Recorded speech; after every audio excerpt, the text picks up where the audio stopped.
ਅੱਜ बड़ा भागा वाला दिन है जिस दिन इस सदन के सारे माणयोग मैंबरां का अज रिजल्ट आया सी, इलैक्शन का रिजल्ट आया सी। सो आप सब नूं उस दिन की बहुत बहुत बधाई और कामना करता हाँ कि जिन्ना आसां नाल पंजाबियां ने आप सब नूं इत्थे पहुंचाया, आपां सारे उन्हां आसां ते पूरे उतरीए और पंजाब नूं मुड़ तों रंगला पंजाब बनाईए। प्रश्न काल डॉक्टर कश्मीर सिंह सोहल।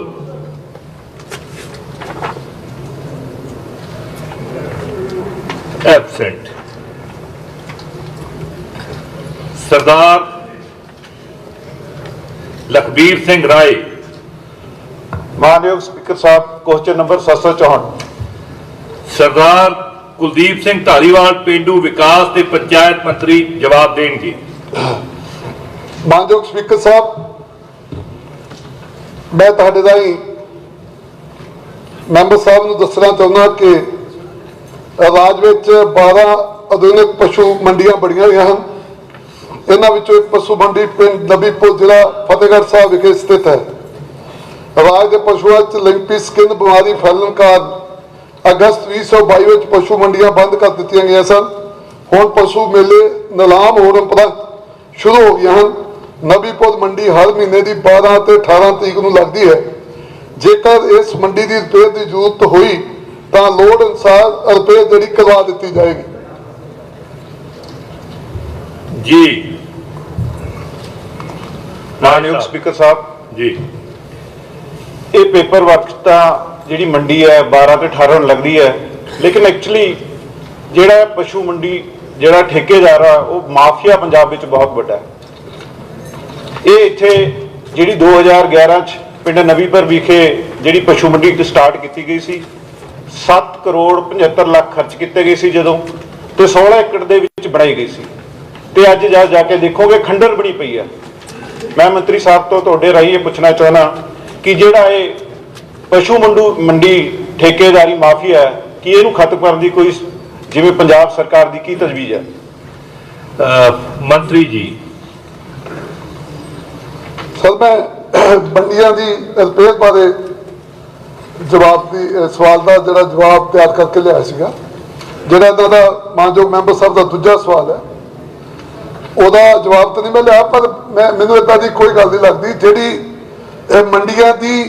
मंडियां नूं ठीक करना वो माफिया का कोई तर्क वास्ते नहीं, वो साडे महकमे का।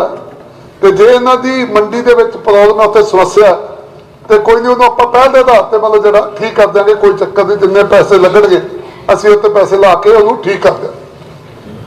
राय साहब धन्यवाद कर दिओ। ठीक है, थैंक यू जी। सरदार गुरदीप सिंह सेखों।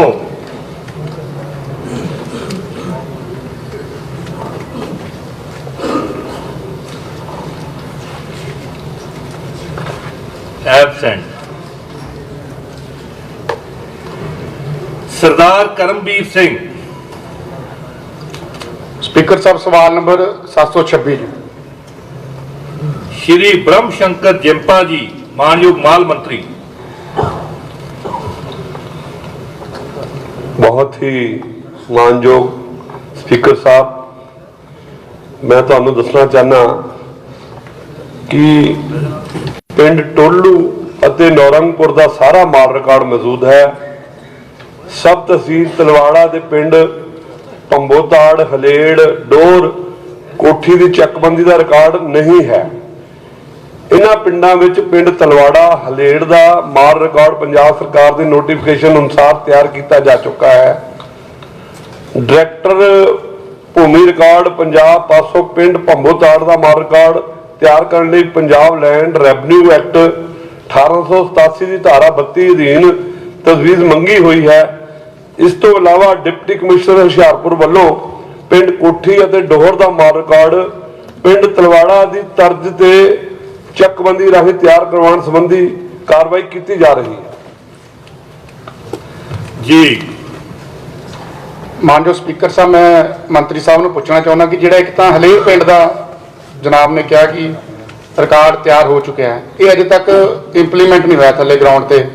ਇਹ ਕਦੋਂ ਤੱਕ ਜਾਰੀ ਹੋ ਜਾਊਗਾ, ਕਦੋਂ ਤੱਕ ਲੋਕਾਂ ਨੂੰ ਇਸ ਤੋਂ ਫਰਦਾ ਵਗੈਰਾ ਪਿੰਡ ਦੀਆਂ ਮਿਲਣੀਆਂ ਸ਼ੁਰੂ ਹੋ ਜਾਣੀਆਂ? ਔਰ ਦੂਸਰਾ ਜਿਹੜਾ ਭੰਬੋਤਾੜ ਔਰ ਹਲੇਰ ਸੌਰੀ ਡੌਰ ਔਰ ਕੋਠੀ ਪਿੰਡ ਦਾ ਰਿਕਾਰਡ ਆ, ਕਿਉਂਕਿ ਇੱਥੇ ਵੱਡੇ ਪਿੰਡ ਆ, 5-5 6-6 ਹਜ਼ਾਰ ਇਹ ਪਿੰਡਾਂ ਦੀ ਆਬਾਦੀ ਹੈ, ਔਰ ਫਰਦਾ ਨਾਮ ਮਿਲ ਕਰਕੇ ਨਾ ਤਾਂ ਕੋਈ ਤਕਸੀਮ ਹੋ ਰਹੀ ਹੈ ਉੱਥੇ, ਔਰ ਲੋਕਾਂ ਦੇ ਲੜਾਈ ਝਗੜੇ ਵੱਧ ਰਹੇ ਆ। ਔਰ ਮੇਰੀ ਬੇਨਤੀ ਹੈ ਕਿ ਕਦੋਂ ਤੱਕ ਇਹ ਜਿਹੜੇ ਤੁਸੀਂ ਇਹਨੂੰ ਕਾਰਵਾਈ ਵਿੱਚ ਲਿਆ ਕੇ ਕਦੋਂ ਤੱਕ ਇਹ ਇੰਪਲੀਮੈਂਟ ਹੋ ਜਾਵੇ? ਮੰਤਰੀ ਜੀ ਕਦੋਂ ਤੱਕ ਇੰਪਲੀਮੈਂਟ ਕਰ ਲਓਗੇ? ਮਾਨਯੋਗ ਕਰਮਵੀਰ ਘੁੰਮਣ ਜੀ ਐਮਐਲਏ ਸਾਹਿਬ, ਕਿਉਂਕਿ ਤੁਸੀਂ ਇਹ ਧਿਆਨ ਦੇ ਵਿੱਚ ਲੈ ਕੇ ਆਂਦਾ ਤੇ ਡੈਫੀਨੇਟਲੀ ਮੈਂ ਹੁਣੇ ਅਧਿਕਾਰੀਆਂ ਨਾਲ ਗੱਲ ਕਰਕੇ ਜਿਹੜੇ ਇਹ 'ਚ ਕੋਈ ਰਹਿੰਦੀ ਕਾਰਵਾਈ ਬਾਕੀ ਜੋ ਵੀ ਹੈ ਉਹਨੂੰ ਕੰਪਲੀਟ ਕਰਾ ਕੇ ਜਲਦ ਤੋਂ ਜਲਦ, ਮੈਂ ਕਹਿ ਸਕਦਾ ਮਹੀਨੇ, 1.5 ਮਹੀਨੇ, 2 ਮਹੀਨੇ ਦੇ ਅੰਦਰ ਅੰਦਰ ਇਹਨੂੰ ਕੰਪਲੀਟ ਕਰਾਵਾਂਗੇ। ਅਗਰ ਕੋਈ ਫਾਰਮੈਲਿਟੀ ਹੋਈ ਤਾਂ ਜਲਦ ਕਰਾਵਾਂਗੇ। ਕਰਮਵੀਰ ਜੀ ਧੰਨਵਾਦ ਮੰਤਰੀ ਸਾਹਿਬ, ਧੰਨਵਾਦ ਸਪੀਕਰ ਸਾਹਿਬ।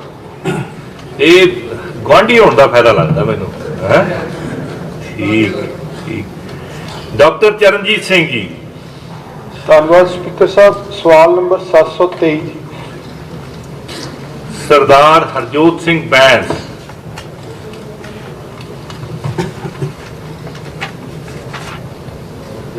ਮੁਲਤਵੀ ਕੀਤਾ ਜਾਂਦਾ।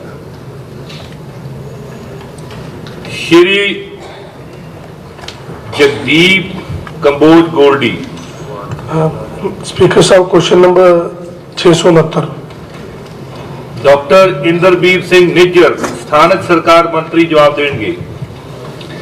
ਸਪੀਕਰ ਸਾਹਿਬ, ਜਲਾਲਾਬਾਦ ਵਿੱਚ ਇੱਕ ਉਹਨਾਂ ਦੀ ਆਪਣੀ ਬਿਲਡਿੰਗ ਹੈ ਮਿਊਨਿਸਪੈਲਿਟੀ ਦੀ, ਇੱਕ ਬੱਸ ਸਟੈਂਡ ਹੈ, ਇੱਕ ਕਮਿਊਨਿਟੀ ਹਾਲ ਹੈ, ਇੱਕ ਓਪਨ ਥੀਏਟਰ ਹੈ, 144 ਦੁਕਾਨਾਂ ਦੇ ਪਲਾਟ ਨੇ, STP ਹੈ ਔਰ 8 ਵਾਟਰ ਵਰਕਸ ਨੇ। ਸੋ ਇਸ ਤਰ੍ਹਾਂ ਇਹਨਾਂ 'ਚ ਜਿਹੜਾ ਕਿਰਾਇਆ ਹੈ ਉਹ ਹਰ ਤੀਜੇ ਸਾਲ ਉਹਨੂੰ 15% ਵਧਾ ਦਿੱਤਾ ਜਾਂਦਾ ਹੈ। ਤੇ ਜਿਹੜਾ ਬੱਸ ਸਟੈਂਡ ਹੈ ਉਹਦਾ ਕਿਰਾਇਆ ਉਹ ਨਵੰਬਰ, ਪਿਛਲੇ ਸਾਲ ਦੇ ਨਵੰਬਰ ਵਿੱਚ ਉਹਦਾ ਮਿਆਦ ਪੂਰੀ ਹੋ ਗਈ ਸੀ। ਉਹਦਾ ਸਾਲਾਨਾ ਜਿਹੜਾ ਉਹ ਠੇਕਾ ਹੈ ਉਹ 8.32 ਲੱਖ ਹੈ। ਉਹਦੇ ਬਾਅਦ ਉਹਨਾਂ ਨੂੰ ਨਵੇਂ ਸਿਰੋਂ ਠੇਕੇ ਨਹੀਂ ਚਾੜਿਆ ਗਿਆ, 10% 15% ਵਧਾ ਕੇ ਤੇ ਉਹਨੂੰ ਉਸੇ ਠੇਕੇਦਾਰ ਨੂੰ ਦਿੱਤਾ। ਜਦੋਂ ਵੀ ਹਾਊਸ ਦੀ ਮੀਟਿੰਗ ਆਉਂਦੀ ਹੈ ਉਹਦੇ ਵਿੱਚ ਉਹਨੂੰ ਠੀਕ ਕਰ ਲਿਆ ਜਾਏਗਾ। ਜਿਹੜਾ ਕਮਿਊਨਿਟੀ ਹਾਲ ਹੈ ਉਹਦਾ 46 ਲੱਖ ਰੁਪਇਆ ਕਿਰਾਇਆ ਹੈ ਔਰ ਉਹ ਵੀ 24 ਤੱਕ 31 ਮਾਰਚ 24 ਤੱਕ ਉਹ ਕਿਰਾਇਆ ਚੜਿਆ ਹੋਇਆ ਹੈ। ਸੋ ਬਾਕੀ ਜਿਹੜੀ ਲਿਸਟਾਂ ਕਿਰਾਏ ਦੀਆਂ 144 ਪ੍ਰਾਪਰਟੀ ਦੀਆਂ ਉਹ ਨਾਲ ਦੇਤੀਆਂ। ਤੇ ਜੇ ਕੁਝ ਮੇਰੇ ਕੋਲ ਪੁੱਛਣਾ ਚਾਹਣ ਹੋਰ ਤੇ ਫਿਰ ਮੈਂ ਜੀ ਗੋਲਡੀ ਜੀ। मानयोग स्पीकर साहब ये कला जलालाबाद का नहीं, पूरे पंजाब की कमेटियां का हालात है। कई साल हो गया किसी का किराया 150 रुपये, किसी का किराया दुकान का 200 रुपये है। ताई साडियां कमेटियां लॉसिस ने, कुछ सबलेटीज ने ਜਿਹੜੇ 30-40 साल हो गए, उन्होंने आप तक कमेटी को 100 रुपये देंगे पर अगे 5-5, 10-7 हज़ार रुपये किराए से दुकाना दे रखी है। सो मेरी ये बेनती है भी सबलेटी लिए की रूल है अलग है, ਉਹਦੀ ਜਲਦੀ ਤੋਂ ਜਲਦੀ ਉਹਦਾ ਸਿਸਟਮ ਬਣਾਇਆ ਜਾਵੇ ਤਾਂ ਕਿ ਸਾਡੀ ਕਮੇਟੀਆਂ ਬੈਨੀਫਿਟਸ ਹਨ। 143 ਦੁਕਾਨਾਂ ਜਲਾਲਾਬਾਦ ਦੀਆਂ, ਜੇ 4000 ਰੁਪਏ ਕਿਰਾਇਆ ਵੀ ਲਾਈਏ ਤਾਂ 6-7 ਲੱਖ ਰੁਪਇਆ ਇੱਕ ਮਹੀਨੇ ਦਾ ਬਣਦਾ। ਸੋ ਹੁਣ ਤਾਂ ਸਾਨੂੰ 12 ਲੱਖ ਰੁਪਏ ਪੂਰੇ ਸਾਲ ਦਾ ਆਉਂਦਾ ਹੈ, ਕਿਤੇ ਸਾਨੂੰ ਇੱਕ ਮਹੀਨੇ ਦਾ 4-5 ਲੱਖ ਰੁਪਇਆ ਕਿਰਾਇਆ ਕਰੇਗਾ। ਸੋ ਮੇਰੀ ਇਹ ਬੇਨਤੀ ਹੈ ਮੰਤਰੀ ਸਾਹਿਬ ਰਾਹੀਂ ਕਿਉਂਕਿ ਇਹੋ ਜਿਹਾ ਸਿਸਟਮ ਤਿਆਰ ਕਰੀਏ ਤਾਂ ਕਿ ਪ੍ਰੋਪਰ ਉਹਦਾ ਕਿਰਾਇਆ ਵੀ ਟਾਈਮ ਤੇ ਆਵੇ ਔਰ ਜਿਹੜਾ ਅੱਜ ਦੇ ਰੇਟ ਦੇ ਹਿਸਾਬ ਨਾਲ ਬਣਦਾ ਹੈ, ਜਿਹੜੇ ਸਬਲੇਟਿਸ ਬੈਠੇ ਨੇ ਉਹਨਾਂ ਤੋਂ ਦੁਬਾਰਾ ਕਿਸੇ ਹੋਰ ਨੂੰ ਵੀ ਦੁਕਾਨਦਾਰ ਦਿੱਤੀਆਂ ਜਾਣ ਤਾਂ ਕਿ ਪ੍ਰੋਪਰ ਕਰਾਇਆ ਜਾ ਸਕੇ। ਕਿੰਨਾ ਕਿਰਾਇਆ ਤੁਸੀਂ ਦੱਸਿਆ ਗੋਲਡੀ ਜੀ? ਸਰ ਕਿਸੇ ਦਾ ਕਿਰਾਇਆ 250 ਰੁਪਏ ਮੇਰੇ ਕੋਲ ਡਿਟੇਲ ਹੈ, ਇੱਕ ਹੈ ਜੀ ਜਿਹਦਾ 850 ਰੁਪਏ ਸਭ ਤੋਂ ਵੱਧ ਮੈਕਸਿਮਮ ਕਿਰਾਇਆ ਜੀ। ਅੱਛਾ, ਸਾਲ ਦਾ ਕਿ ਮਹੀਨੇ ਦਾ? ਮਹੀਨੇ ਦਾ। ਮਹੀਨੇ ਦਾ। ਅੱਛਾ, ਮਾਨਯੋਗ ਮੰਤਰੀ ਜੀ। ਸਰ ਇਹ ਸੱਚ ਹੈ, ਦੁਕਾਨਾਂ ਕਈ ਪੁਰਾਣੀਆਂ ਚੜੀਆਂ ਨੇ, 80 ਦੀਆਂ, 85 ਦੀਆਂ, 90 ਦੀਆਂ, ਸੋ ਪੁਰਾਣੀਆਂ ਦੁਕਾਨਾਂ ਚੜੀਆਂ ਨੇ। और कोई अफसर चंगा होना उन्हें लिखता कि हर 3 साल बाद 15% किराया वाजिया करेगा, नहीं तो कई जगह तो शायद भी विच नहीं पाया होया। सो एक बिल्कुल ठीक गल है कि किराए बहुत थोड़े ने और वधने चाहिए ने।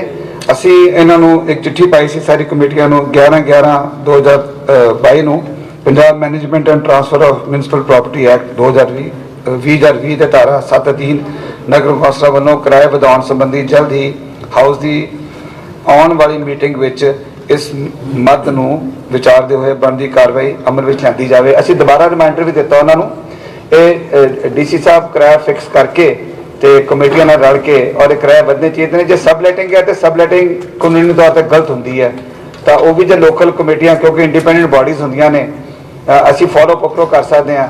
ਸੋ ਇਹਨਾਂ ਨੂੰ ਸਭ ਨੂੰ ਚਾਹੀਦਾ ਕਿ ਜੇ ਸਬਲੈਟਿੰਗ ਹੈ ਤੇ ਉਹਨਾਂ ਤੇ ਐਕਸ਼ਨ ਲੈ ਕੇ ਉਹਨਾਂ ਕੋਲ ਵਕੇਟ ਕਰਾ ਕੇ ਨਵੇਂ ਸਿਰੋਂ ਕਿਰਾਇਆ ਚਾੜਿਆ ਜਾਵੇ। ਇਹ ਸੱਚੀ ਗੱਲ ਹੈ ਕਿ ਸਾਨੂੰ ਬਹੁਤ ਸਾਰੇ ਪੈਸੇ ਇੱਥੋਂ ਆ ਸਕਦੇ ਆ ਔਰ ਪਿਛਲੇ ਦਿਨਾਂ 'ਚ ਇਹਦੇ ਤੇ ਲਾਪਰਵਾਹੀ ਬਹੁਤ ਜ਼ਿਆਦਾ ਹੋਈ ਹੈ, ਲੇਕਿਨ ਹੁਣ ਅਸੀਂ ਇਸ ਗੱਲ ਤੇ ਸਾਨੂੰ ਪਤਾ ਲੱਗ ਗਿਆ ਕਿ ਪ੍ਰੋਬਲਮ ਹੈਗੀ ਹੈ ਤੇ ਜਲਦੀ ਅਸੀਂ ਇਸ ਨੂੰ ਹੱਲ ਕਰਾਂਗੇ ਜੀ। ਗੋਲਡੀ ਜੀ, थैंक यू जी। ਵੈਸੇ ਇਸ਼ੂ ਬੜਾ ਵੱਡਾ ਹੈ ਜੀ। ਮੇਰੇ ਕੋਟਕਪੂਰੇ ਵੀ ਜਿਹੜੀਆਂ ਦੁਕਾਨਾਂ ਉਹ 50-50 ਸਾਲ ਪੁਰਾਣੀਆਂ ਬਣੀਆਂ ਹੋਈਆਂ ਮਿਊਨਿਸਪਲ ਕਮੇਟੀ ਦੀ, ਔਰ ਉਹਨਾਂ ਦੀ ਰਿਪੇਅਰ ਵੀ ਨਹੀਂ ਹੋ ਰਹੀ, ਨੀਵੀਆਂ ਹੋ ਗਈਆਂ। ਸੋ ਇਹਦੇ ਵਾਸਤੇ ਮੰਤਰੀ ਜੀ ਕੋਈ ਵੈਸੇ ਸਵਾਲ ਤਾਂ ਨਹੀਂ ਹੈ, ਲੇਕਿਨ ਇੱਕ ਸੁਜੈਸ਼ਨ ਹੈ, ਕੋਈ ਜਾਂ ਤਾਂ ਉਹਨਾਂ ਨੂੰ ਮਾਲਕੀ ਬਣਾ ਦਿਓ ਜਿਹੜੇ ਉੱਥੇ ਬੈਠੇ ਆ, ਉਹ ਵੀ ਖੁਸ਼ ਹੋਣਗੇ। ਜੇ ਕਿਰਾਇਆ ਵਧਾਓਗੇ ਤਾਂ ਹੋ ਸਕਦਾ ਉਹਨਾਂ ਦੇ ਮਨ 'ਚ ਕੋਈ ਨਾ ਕੋਈ ਆਵੇ, ਤੇ ਜਾਂ ਮਾਲਕ ਬਣਾ ਦਿਓ ਜਾਂ ਉਹਨਾਂ ਨੂੰ ਪਰਮਿਸ਼ਨਾਂ ਦੇ ਦਿਓ ਉੱਚੀਆਂ ਉੱਚੀਆਂ ਕਰਨੀ, ਰਿਪੇਅਰ ਕਰਨੀ, ਕੁਛ ਇਹਦੇ ਵਾਸਤੇ ਕੋਈ ਮਤਲਬ ਬਣਾ ਲਓ ਜੀ ਮੰਤਰੀ ਜੀ। ਸਰ ਇਹਦੇ 'ਚ ਇਹ ਹੈ ਕਿ ਅਸੀਂ ਸਾਡਾ ਦੁਕਾਨਾਂ ਵੇਚਣ ਦਾ ਕੋਈ ਪ੍ਰਪੋਜ਼ਲ ਨਹੀਂ ਹੈਗੀ, ਪਰ ਇਹ ਕੀਤਾ ਜਾ ਸਕਦਾ ਕਿ ਅਸੀਂ ਉਹਨਾਂ ਨੂੰ, ਕਿਉਂਕਿ ਜਦੋਂ ਕਿਰਾਏਦਾਰ ਹੈ ਨਾ ਦੁਕਾਨ ਨੂੰ ਰਿਪੇਅਰ ਕਰ ਸਕਦਾ ਨਾ ਉਹ ਛੱਤ ਬਦਲ ਸਕਦਾ, ਉਹ ਕੁਝ ਨਹੀਂ ਕਰ ਸਕਦਾ। ਇਹ ਕਾਨੂੰਨ ਰੈਂਟਸ ਲਿਖਿਆ ਹੈ, ਕਿਉਂਕਿ ਐਡਵਾਂਟੇਜ ਵੀ ਦੁਕਾਨਦਾਰ ਨੂੰ ਕਈ ਸਰਕਾਰ ਦਿੰਦੀ ਹੈ ਤੇ ਕਈ ਇਹੋ ਜਿਹੀ ਗੱਲਾਂ ਵੀ ਹੈਗੀਆਂ ਕਿ ਛੱਤ ਚੋਪੇ ਤੇ ਛੱਤ ਚੇਂਜ ਵੀ ਨਹੀਂ ਕਰ ਸਕਦਾ, ਉਹ ਫਿਰ ਉਹਨੂੰ ਦੁਕਾਨ ਖਾਲੀ ਕਰਨੀ ਪੈਂਦੀ ਇਹੋ ਜਿਹੇ ਕੰਮ ਕਰਨ ਨਾਲ। ਸੋ ਅਸੀਂ ਇਹ ਪ੍ਰਪੋਜ਼ਲ ਰੱਖ ਸਕਦੇ ਹਾਂ ਕਿ ਅਸੀਂ ਆਪ ਉਹਨਾਂ ਨੂੰ ਦੁਕਾਨਾਂ ਉੱਚੀਆਂ ਕਰਕੇ ਬਣਾ ਦਈਏ, ਨਵੇਂ ਸਿਰੋਂ ਕਿਰਾਇਆ ਚਾੜ ਦਈਏ। ਇਹ ਦੋਵਾਂ ਨੂੰ ਵਿਨ-ਵਿਨ ਸਿਚੁਏਸ਼ਨ ਹੋ ਜਾਏਗੀ ਤੇ ਜੇ ਕੋਈ ਫਰਜ਼ੀ ਕਿਰਾਏਦਾਰ ਹੋਣਗੇ ਤਾਂ ਉਹ ਬਾਹਰ ਚਲ ਜਾਣਗੇ। ਇਹ ਵਿਚਾਰ ਨੇ ਸਰ। ਥੈਂਕ ਯੂ, ਬਹੁਤ ਧੰਨਵਾਦ ਤੁਹਾਡਾ, ਬਹੁਤ ਧੰਨਵਾਦ। ਸਰਦਾਰ ਬਲਵਿੰਦਰ ਸਿੰਘ ਧਾਲੀਵਾਲ।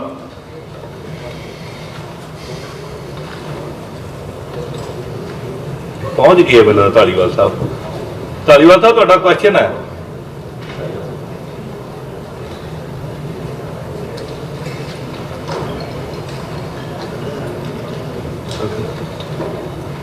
ਸੈਵਨ 4 ਜੀ। ਡਾਕਟਰ ਬਲਬੀਰ ਸਿੰਘ, ਸਿਹਤ ਤੇ ਪਰਿਵਾਰ ਭਲਾਈ ਮੰਤਰੀ। ਮਾਨਯੋਗ ਸਪੀਕਰ ਸਾਹਿਬ, ਮੈਂ ਤੁਹਾਡੇ ਜ਼ਰੀਏ ਜਿਹੜੇ ਆਪਣੇ ਮਾਨਯੋਗ ਮੈਂਬਰ ਸਾਹਿਬ ਉਹਨਾਂ ਨੂੰ ਦੱਸਣਾ ਚਾਹੁੰਦਾ, ਹਾਂ ਉੱਥੇ ਸਟਾਫ ਦੀ ਸ਼ਾਰਟੇਜ ਹੈ। ਮੇਨ ਜਿਹੜਾ ਹੈਗਾ ਉੱਥੇ ਦੋਨੋਂ ਹੀ ਜਿਹੜੇ ਮੈਡੀਕਲ ਅਫਸਰ, ਜਿਹੜੇ MD ਮੈਡੀਸਿਨ ਜਿਹੜੇ ਚਾਹੀਦੇ, ਮੈਡੀਕਲ ਸਪੈਸ਼ਲਿਸਟ ਜਿਹੜੇ ਚਾਹੀਦੇ ਉਹ ਨਹੀਂ ਹੈ, ਔਰ 7 ਹੋਰ ਡਾਕਟਰ ਮੈਡੀਕਲ ਸਪੈਸ਼ਲਿਸਟ ਵੀ ਨਹੀਂ ਹੈ। ਸਰ ਇਹ ਕਹਾਣੀ ਮੇਰੇ ਖਿਆਲ ਹਰ ਵਿਧਾਨ ਸਭਾ ਦੀ ਹੈ। ਇਲਾਜ ਲਈ ਤੜਫਦੇ ਲੋਕ, ਸਟਾਫ ਨੂੰ ਉਡੀਕਦੀਆਂ ਢਹਿ ਢੇਰੀ ਹੁੰਦੀਆਂ ਸਰਕਾਰੀ ਹਸਪਤਾਲਾਂ ਦੀਆਂ ਇਮਾਰਤਾਂ। ਬਟ ਇਹਦੇ 'ਚ ਇੱਕ ਚੀਜ਼ ਬਹੁਤ ਪੋਜ਼ਿਟਿਵ ਹੋਈ ਹੈ ਕਿ ਜਿਹੜੇ MLA ਖਾਸ ਕਰਕੇ ਉਚੇਚੇ ਤੌਰ ਤੇ ਨਵੇਂ ਚੁਣ ਕੇ ਆਏ ਆ, ਉਹ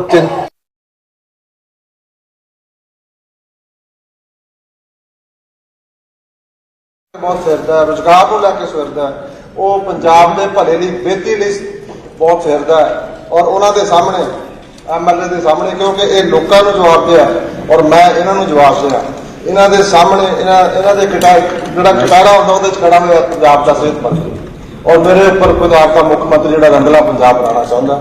ਮੈਂ ਸਾਰੇ ਮੈਂਬਰਸ ਨੂੰ, ਹੋਰ ਵੀ ਜਿਹੜੇ ਮੇਰੇ ਅਗਲੇ ਸਵਾਲ ਲੱਗੇ, ਇੱਕੋ ਹੀ ਗੱਲ ਹੈ, ਸਾਡੇ ਸਟਾਫ ਹੈ ਨਹੀਂ, ਬਿਲਡਿੰਗ ਠੀਕ ਨਹੀਂ ਹੈ ਜੀ, ਦਵਾਈਆਂ ਠੀਕ ਨਹੀਂ ਹੈ ਜੀ। ਮੈਂ ਨਹੀਂ ਕਹਿੰਦਾ ਪਿਛਲੀਆਂ ਸਰਕਾਰਾਂ ਨੇ ਕੰਮ ਨਹੀਂ ਕੀਤਾ, ਬਹੁਤ ਵਧੀਆ ਕੀਤਾ।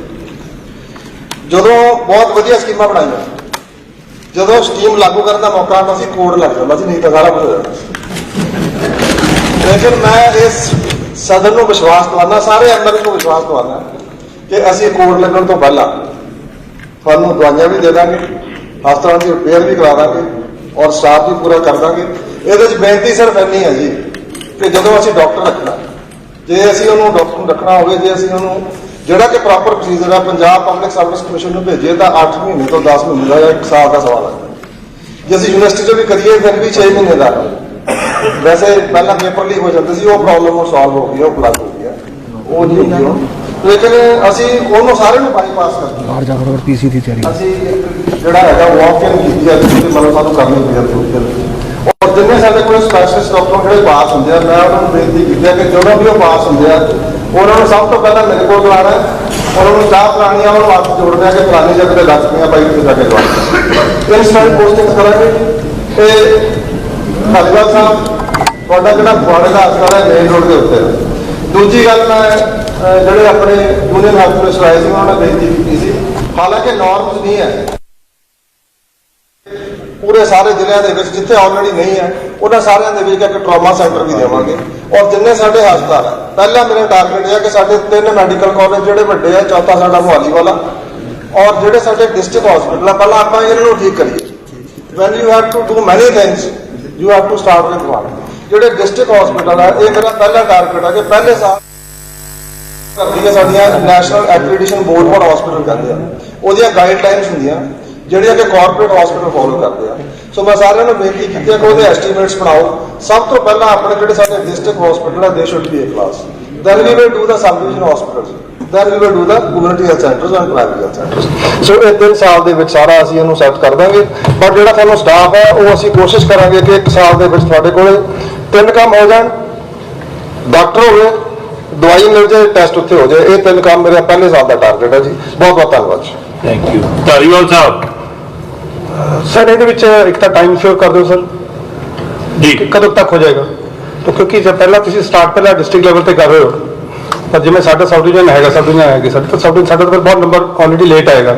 ਕਿਉਂਕਿ ਇਹਦੇ ਵਿੱਚ ਸਾਡੀ ਇੱਕ ਹੋਰ ਵੀ ਪ੍ਰੋਬਲਮ ਹੈਗੀ ਹੈ ਕਿ ਸਾਡੇ ਰੈਡੀਓਲੋਜਿਸਟ ਹੈਗਾ ਜਿਹੜਾ ਹੈਗਾ ਉਹ 1 ਜਨਵਰੀ ਤੋਂ ਕੋਈ ਵੀ ਨਹੀਂ ਹੈਗਾ। ਤਾਂ ਪਬਲਿਕ ਨੂੰ ਜਿਹੜਾ ਹੈਗਾ ਜਿੰਨੇ ਪ੍ਰਾਈਵੇਟ ਹੈਗੇ ਸਾਰੇ ਉਹਨਾਂ ਤੇ ਸਕੈਨ ਸੈਂਟਰਸ ਤੇ ਕਾਫੀ ਲੁੱਟ-ਖਸੁੱਟ ਹੁੰਦੀ ਹੈ ਉਹਨਾਂ ਦੀ। ਤਾਂ ਇਸ ਕਰਕੇ ਉਹਨੂੰ ਟਾਈਮਲੀ ਪਲੀਜ਼ ਬਾਉਂਡ ਕਰ ਦਿਓ। ਕਿਉਂਕਿ ਲਾਸਟ ਮੈਂ ਸੈਸ਼ਨ ਦੇ ਵਿੱਚ ਟਰਾਮਾ ਸੈਂਟਰ ਦੀ ਡਿਮਾਂਡ ਚੱਕੀ ਸੀ, ਤਾਂ ਸੀਐਮ ਸਾਹਿਬ ਨੇ ਕਿਹਾ ਸੀ ਟਰਾਮਾ ਸੈਂਟਰ ਦਾ ਨਹੀਂ ਦੇਵਾਂਗੇ ਪਰ ਉਹਦੀਆਂ ਫੈਸਿਲਿਟੀਜ਼ ਦੇਵਾਂਗੇ। ਪਰ ਉਹਨੇ ਟਾਈਮ ਦੇ ਵਿੱਚ ਜਿਹੜੇ ਮੇਰੇ ਕੋਲ 6-7 ਮਹੀਨੇ ਨਿਕਲ ਗਏ, ਕੋਈ ਫੈਸਿਲਿਟੀਜ਼ ਨਹੀਂ ਆਈ ਔਰ ਮੇਰੇ ਕੋਲ 50% ਸਟਾਫ ਜਿਹੜਾ ਉੱਥੇ ਐਬਸੈਂਟ ਹੈ। ਹਾਂ ਧੰਨਵਾਦ ਸਾਹਿਬ। ਇਹਦੇ 'ਚ ਥੋੜੀ ਜਿਹੀ ਤੁਸੀਂ ਵੀ ਮਦਦ ਕਰ ਸਕਦੇ ਹੋ। ਜਿਹੜਾ ਤੁਹਾਡੇ ਉੱਥੇ ਪ੍ਰਾਈਵੇਟ ਹੋਣਗੇ ਰੇਡੀਓਲੋਜਿਸਟ ਨਾ, ਜਿਹੜੇ ਤੁਸੀਂ ਉਹਨਾਂ ਨਾਲ ਗੱਲ ਕਰ ਲਓ। ਅਸੀਂ ਸਰਵਿਸਿਜ਼ ਆਊਟਸੋਰਸ ਕਰ ਰਹੇ ਹਾਂ। ਮੈਂ ਸਿਵਲ ਸਰਜਨ ਨੂੰ ਇੰਸਟਰਕਸ਼ਨਸ ਦੇ ਦਿੰਦਾ ਜੀ ਉਹ। ਸੋ ਉਹਦੇ 'ਚ ਅਸੀਂ ਵੈਸੇ ਮੈਂ ਸਾਰੇ ਪੰਜਾਬ ਸਿਸਟਮ ਬਣਾ ਰਿਹਾ ਵੀ ਅਸੀਂ ਇੱਕ ਰੇਟ ਕੰਟਰੈਕਟ ਕਰ ਦਾਂਗੇ। ਤੁਸੀਂ ਮਤਲਬ ਪੰਜਾਬ 'ਚ ਜਿੱਥੇ ਮਰਜ਼ੀ ਜਾ ਕੇ ਆਪਣਾ ਅਲਟਰਾਸਾਊਂਡ ਕਰਾ ਲਿਓ, ਪੈਸੇ ਉਹਨਾਂ ਨੂੰ ਗਵਰਨਮੈਂਟ ਦੇਗੀ, ਪੇਸ਼ੈਂਟ ਨੂੰ ਪੇ ਨਹੀਂ ਕਰਨਾ ਪਏਗਾ। ਇੱਕ ਤਾਂ ਇਹ ਕਰ ਦਾਂਗੇ। ਤੇ ਦੂਜਾ ਜਿਹੜਾ ਹੋਏਗਾ ਕਿ ਅਸੀਂ ਜਿਵੇਂ ਤੁਹਾਡੇ ਕੋਲ ਮੈਡੀਕਲ ਸਪੈਸ਼ਲਿਸਟ ਨਹੀਂ ਹੈ ਜੀ, ਤੁਸੀਂ ਆਸੇ-ਪਾਸੇ ਦੇਖ ਲਓ। ਉਹਦੇ 'ਚ ਦਿੱਕਤ ਇਹ ਹੈ ਵੀ ਜਿਵੇਂ ਪਟਿਆਲੇ ਤੋਂ ਕਿਸੇ ਨੂੰ ਕਹੂੰਗਾ ਫਗਵਾੜੇ ਜਾਓ, ਰਿਜ਼ਾਈਨ ਕਰ ਦਿੰਦੇ ਆ, ਕਾਰਪੋਰੇਟ ਹਸਪੀਟਲ ਜੁਆਇਨ ਕਰ ਦਿੰਦੇ ਆ। ਉਹਦੇ 'ਚ ਦੂਜੀ ਦਿੱਕਤ ਇਹ ਆ, ਇੱਕ ਤਾਂ ਉਹਦੀ ਪੇ ਰਿਵੀਜ਼ਨ ਦਾ ਇਸ਼ੂ ਆ, ਉਹ ਮੈਂ ਫਿਕਸ ਕਰ ਰਿਹਾ ਜੀ ਅਰਲੀ ਐਸ ਪੋਸੀਬਲ। ਤੇ ਦੂਜਾ ਜਿਹੜਾ ਤੁਹਾਡੇ ਆਸੇ-ਪਾਸੇ ਕਿਤੇ ਹਸਪੀਟਲ ਹੈਗਾ ਜਿਹੜਾ, ਚਾਹੇ ਕਪੂਰਥਲਾ ਹੋਵੇ, ਜਲੰਧਰ ਹੋਵੇ, ਜੇ ਉੱਥੇ ਲੋੜ ਤੋਂ ਵੱਧ ਲੱਗੇ ਹੋਏ ਆ, ਮੈਂ ਉਹਨਾਂ ਨੂੰ ਡੈਪੂਟੇਸ਼ਨ ਤੇ ਲਗਾ ਦਾਂਗਾ ਕਿ ਤੁਸੀਂ ਇੱਕ ਦਿਨ ਡਿਊਟੀ ਇੱਥੇ ਵੀ ਕਰਨੀ ਆ, ਤੁਹਾਡੇ ਲੋਕਾਂ ਨੂੰ ਸਰਵਿਸਿਜ਼ ਮਿਲ ਜਾਣ। So we will find a solution. ਤੁਸੀਂ ਮੈਨੂੰ ਮਿਲ ਕੇ ਮੈਂ ਆ ਜਾਵਾਂਗਾ। ਤੁਸੀਂ ਕਿਹਾ ਵੀ ਡਿਸਟ੍ਰਿਕਟ ਹੈਡਕੁਆਟਰ, ਯੈਸ, ਬਟ ਮੈਂ ਨਾਲ ਇਹ ਵੀ ਕਿਹਾ ਕਿ ਤੁਹਾਡਾ ਮੇਨ ਰੋਡ ਤੇ it's on the national highway. So ਮਤਲਬ ਤੁਹਾਨੂੰ ਉਹ ਦੂਜੀ ਵਾਲੀ ਕੈਟਾਗਰੀ 'ਚ ਗੈਟ ਪ੍ਰਾਇੋਰਟੀ। ਤੇ ਜਦੋਂ ਮੇਰਾ ਟਰਾਮਾ ਸੈਂਟਰ ਹੋਏਗਾ ਮੈਨੂੰ ਲੱਗਦਾ ਵੀ ਉਹ ਬਾਕੀ ਕਿਸੇ ਵੀ ਸ਼ਹਿਰ ਨਾਲੋਂ ਜ਼ਿਆਦਾ ਉੱਥੇ ਫਗਵਾੜੇ ਦੇ ਵਿੱਚ ਲੋੜ ਹੈ ਆਪਣਾ। ਡਾਕਟਰ ਸਾਹਿਬ ਧਾਲੀਵਾਲ ਸਾਹਿਬ ਦਾ ਬਣ ਗਈ ਹੈ ਦੂਜੀ ਇਨਕੇਸ। ਅੱਛਾ ਨਹੀਂ ਠੀਕ। ਡਾਕਟਰ ਸੁੱਖੀ